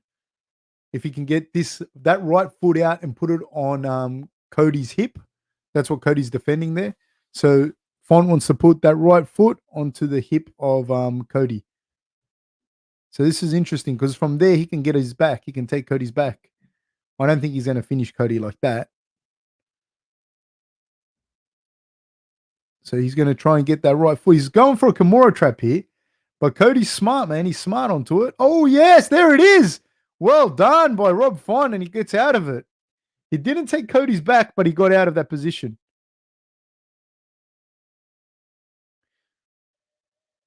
Cody has to be careful lunging in like this because very, very, very tidy boxing does Rob Font have. Now Rob Font he's got the whizzer and he's framing on Cody and he's stopped the takedown, and this is going to start to become increasingly harder for Cody now, I believe.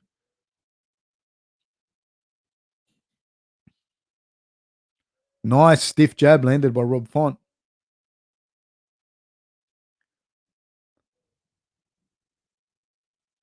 Oh, doubles up on the jab, then goes looking for that right hand. The timing's getting closer and closer for Rob. And Cody does look to seem to be a little bit the worse for wear. Those takedowns would have taken it out of him as well, especially if you get the takedowns and you aren't able to capitalize on it. It starts to really wear on you. Oh, gets hit. Oh, they exchange. Cody says he got touched in the eye, but I don't know. Might have been the glove because Rob Font's hands are closed. Looks for a calf kick, does Rob. Nothing on it. Oh, nice little jab lands by Rob. Overhand right lands by Cody.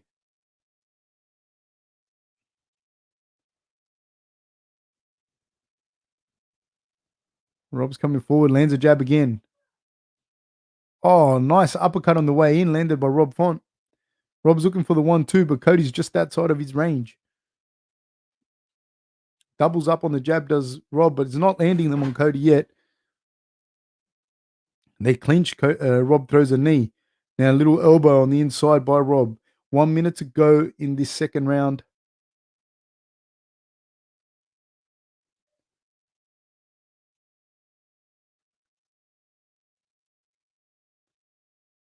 Nice work. Rob switches to southpaw momentarily, then goes back to orthodox and throws a right kick down the middle to Cody. Cody's not, his output of offense has dropped dramatically, has Cody's. And it seems like the puzzle of Rob is very difficult to solve for him. It's dropped dramatically in this round. He also, I think he doesn't have it's hard to keep taking someone down. It's very, very hard. And Rob's just coming forward now, and he's coming forward with relative impunity. Cody throws a left hook over the top, but Rob has managed to roll underneath it. He hits Cody with a straight right hand. Cody's got his hands down, up against the cages, looking for a spinning back kick, then a double leg. There's 7 seconds to go. They break off. 2 seconds to go. Time. Now, it's interesting because Cody keeps kind of ducking and weaving, like he keeps kind of bobbing and ducking, dropping his head quite low. I don't know if there's up against the cage, especially the openings there for knees, flying knees, scissor knees from Rob Font. So pretty interesting, man.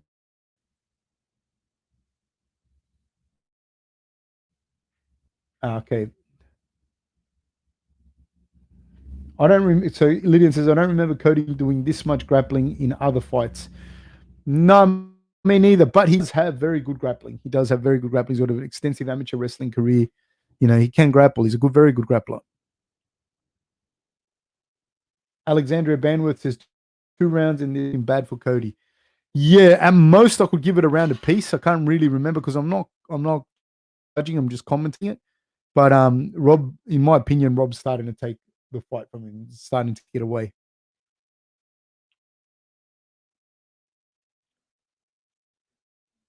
Okay, we're off. They touch gloves, and Rob takes the center of the octagon, and he comes forward, just lands a right hand on Cody. Then minus 525 are the live odds for Font. Font's coming forward now. He's just touching him on the end. He's just going to crawl in. Oh, nice calf kick landed by Garbrandt. Nice calf kick. But now Font's starting to land that jab. It's not landing flush, but it's landing enough. Just enough. And I think he's starting to creep forward just a bit, and he throws a front kick that allows him to come inside, and then he throws that jab. Now he's getting a little closer, and he's starting to land the jab a little bit better. It's not enough to hurt Garbrandt. It's just outside range to hurt, but it's just touching him.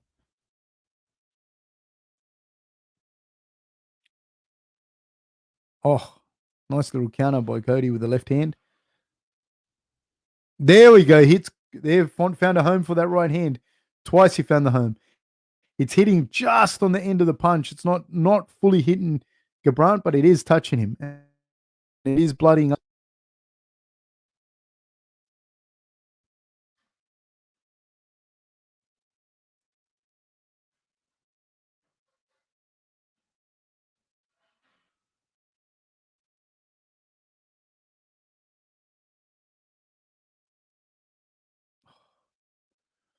Gabrandt's getting out of the way, but this is a fight for Garbrandt. He's done a lot of takedowns and he's doing a lot of skirting on the outside of the octagon. All of which, he gets hit with the right hand, does Garbrandt. He goes looking for a single leg again. I think he was trying to turn that into a knee pick, but he doesn't get it. Now Garbrandt is looking for a takedown of his own on Cody. And he's really trying to ride Cody over, but Cody's got a very good balance, very, very good base here. I don't know if Gabrandt's going to be able to, if Font's going to be able to get this takedown.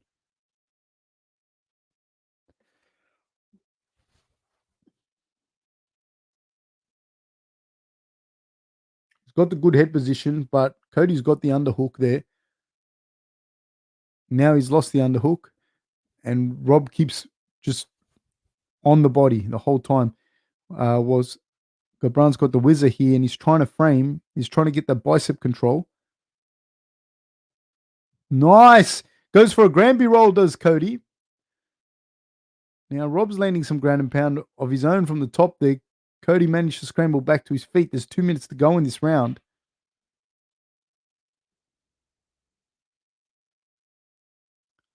Nice jab landed by Rob.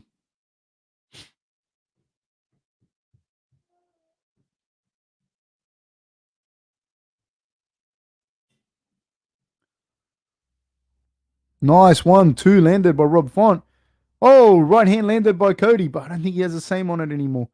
Now, I think if Rob can stop this takedown, it's going to be the beginning of the end for Cody. It's a lot of energy shooting those big doubles. If Rob can get to his feet and start hurting Cody, it'll be the beginning of the end. Now Cody has Rob has to break off. Yes, I think this is the beginning of the end for Cody. There's 1 minute 22 seconds to go in the third. Another jab landed by Rob Font. They exchange jabs. Oh, ripped to the body by Rob Font with the right hand. Cody's calling him forward. There's a minute to go. Exchange jabs.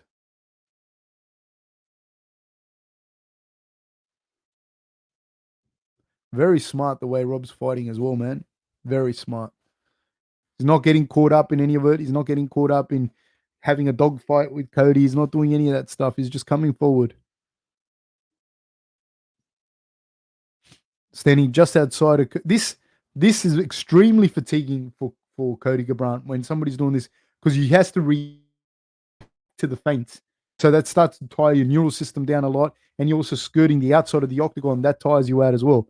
So what Rob's doing is showing very, very high level. So he's cutting off the octagon, feinting, fatiguing Cody, and then landing nice jabs, 1-2s, and then never overcommitting and leaving himself open for the counter from Cody. Cody's still very dangerous, man.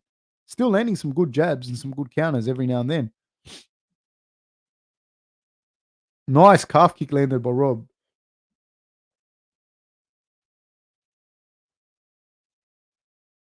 Shivam says, everyone here can't afford ESPN Plus.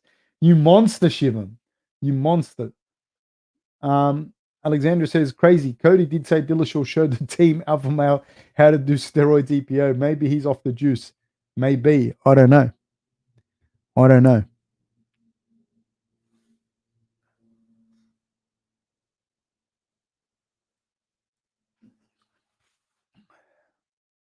Wow.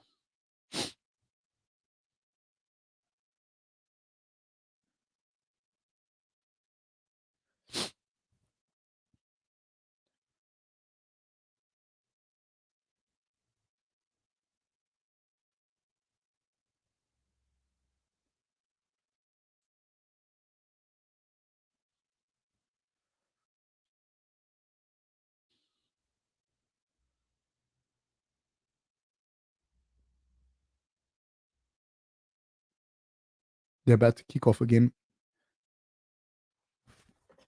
They're messing up my time.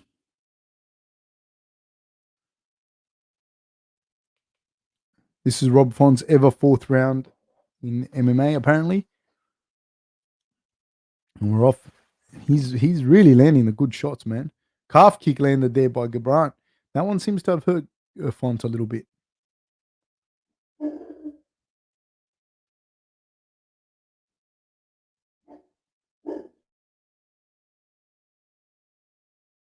Kenahuna says, thank you very much, sir. I really appreciate it. Juice says, all my money goes into Grange TV merch. Thank you so much, guys. Anthony Holloway, fight nights are free. Laughing my ass off. I'm watching the fights in the stream because there's too many biased commentary in the UFC. Thank you all, guys, everyone for supporting in any way that you do. I really appreciate it. Sladge says, Cody needs a stoppage to win. I can't see fight giving up any rounds, really. Nah, no way. And we're in the fourth round now anyways, so yeah, I agree with you. Oh, right hand counter there by Font. They're more laborious and slow, the Garbrandt punches now. That's the thing as well. Font just sits behind these nice straight punches and nice little tidy jab, and it's beautiful, man, the way he does it. Very efficient with his energy. Nice rip to the body by Font. Right hand rip to the body. Oh, left hand rip to the body. Oh, those shots hurt, man. They really, really hurt.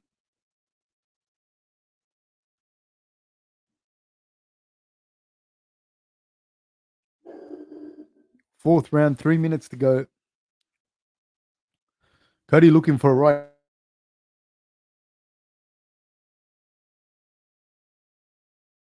hand counter. Font fainting and Cody moving, having a move. Nice jab landed by Font.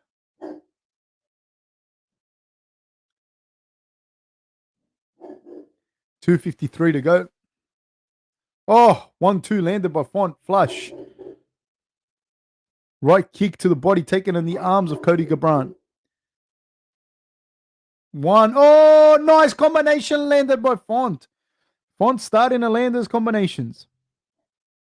Oh, nice little stiff jab counter by Cody Garbrandt.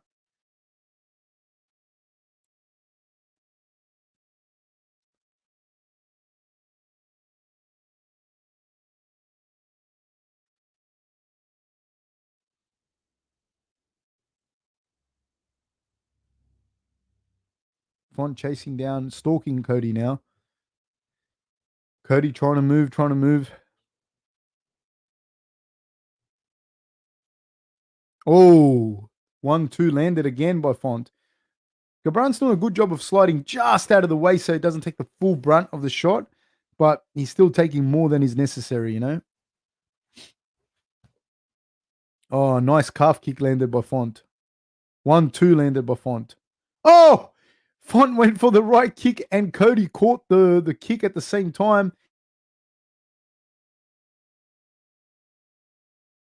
But he's still a little and slides right out of the way. Garbrandt's fighting smart in that aspect of it. Like he's not staying there and getting hit and exchanging firepower because Font has a jump on him on these combinations. Landing good jabs is Font.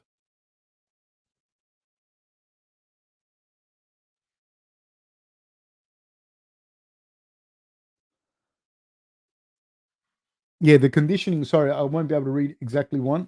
But yeah, the conditioning by both guys is pretty spectacular and the toughness and durability is pretty good because especially Cody has taken a fair bit of damage here, man. And he's still going.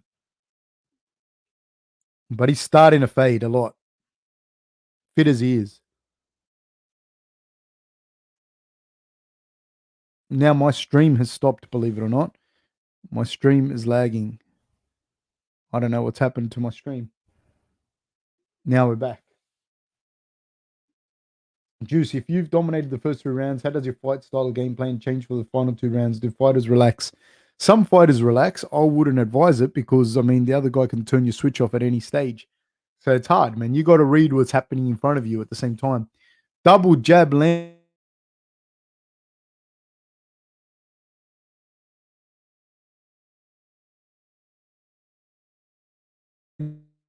That flush on Birdie's land. Now, it wasn't like my stream for the podcast. It was my stream that I'm watching the fight on. The jabs are landing now by Font. They're landing flushes. 5 seconds to go in this round. And that, ladies and gentlemen, is this round. Man, that jab, man, that right hand almost, the right kick almost killed him.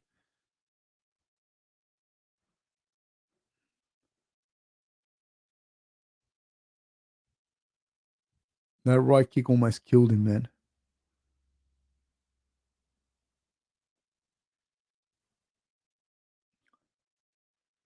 He has taken a big beating, has Garbrandt.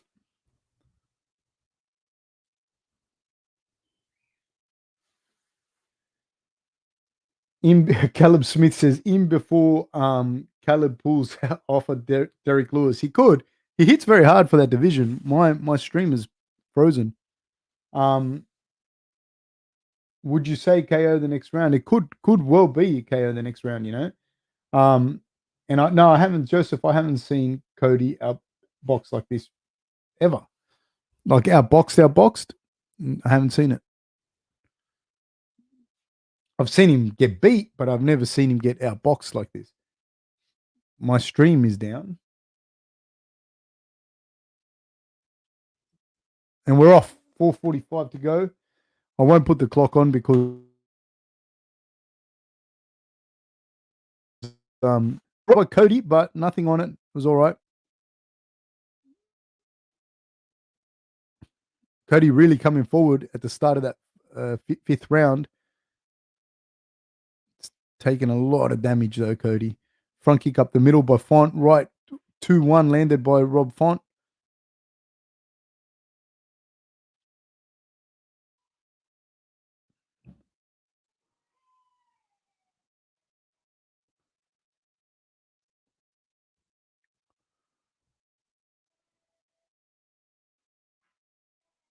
He's really, yeah, but Font is chasing him around the ring now, the octagon, and he's landing the shots. You know, he's landing the jabs, he's landing the hands on him.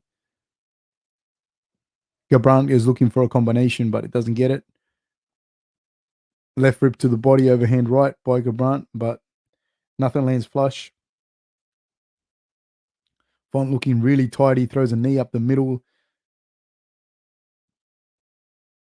Really, really, really good work here by by Font. 1-2 landed by Font.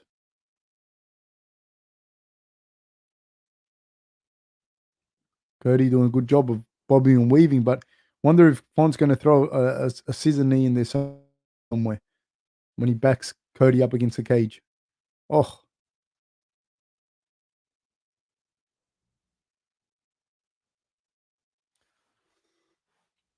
Oh, he staggers him a little bit. He staggers Cody. Oh my God. He hit him with like a right hand. It staggered him a little bit. Cody goes looking for a kick. Font pushes him up against the cage. Lands another jab.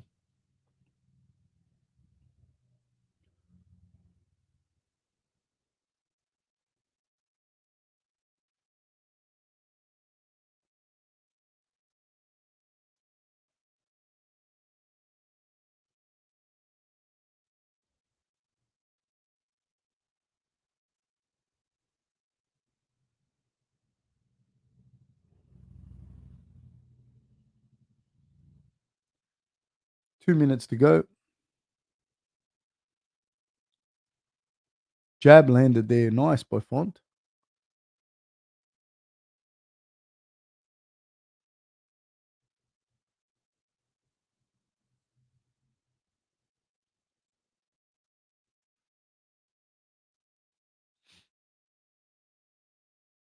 Oh, kind of drops him with a right hand, but it was more like he was off balance because he caught his kick, did Font. 1 minute and 40 seconds to go. I thought, yeah, man, I'm really like, Font has done such a good job, like with his just cumulative boxing. He's just boxing and boxing and boxing, just getting the better of him as the fight progressed. Oh, right hand lands by Rob Font. Nice right hand landed by Rob Font.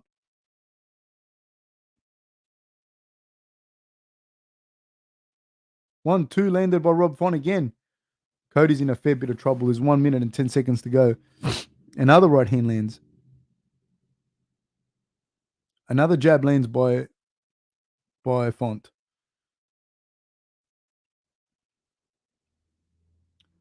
Cody signals to him to hit him on the chin. Font keeps coming forward. 49 seconds to go.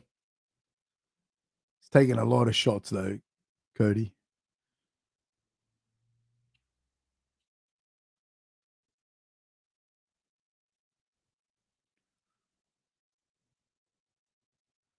Nice. The way he's landing those jabs, his blood splattered on the camera just then.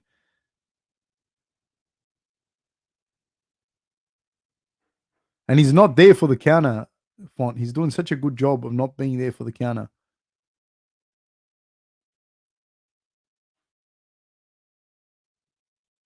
Cody went looking for the back fist. Rob Font pulls guard and is in deep half with double the hooks. 2-1, and that's the bell.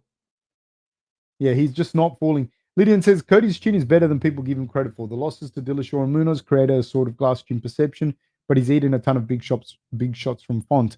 I think that's absolutely true. But having said that as well, he's also fought Font in a way that he's not standing in front of him and trading and taking shots with him. So he was moving a lot. He was moving backwards a lot more than he would generally, and that I think is the fact that he definitely respects the stand-up of Font, and he respected the fact that he couldn't stay in there and thing. Because otherwise, if he gets hit flush, he's going to go down like anyone else. Regardless of what the score was, I don't know what it was, but he flogged him. Like he beat him, like 100%. Would you say Font has good fight IQ? He definitely displayed good fight IQ in this fight. Absolutely. He definitely did, in hindsight, when you look at it, it was kind of like a tailor-made fight. But I'm saying this in hindsight because he was able to outbox Garbrandt, and then he was very smart in the way that he did it. He didn't chase him down. He didn't go into his range. He picked him apart, man. And so he did a fantastic, fantastic job of doing that. I thought, I'm just really impressed by Rob Font at the moment. I don't know what's next for him. And we'll see.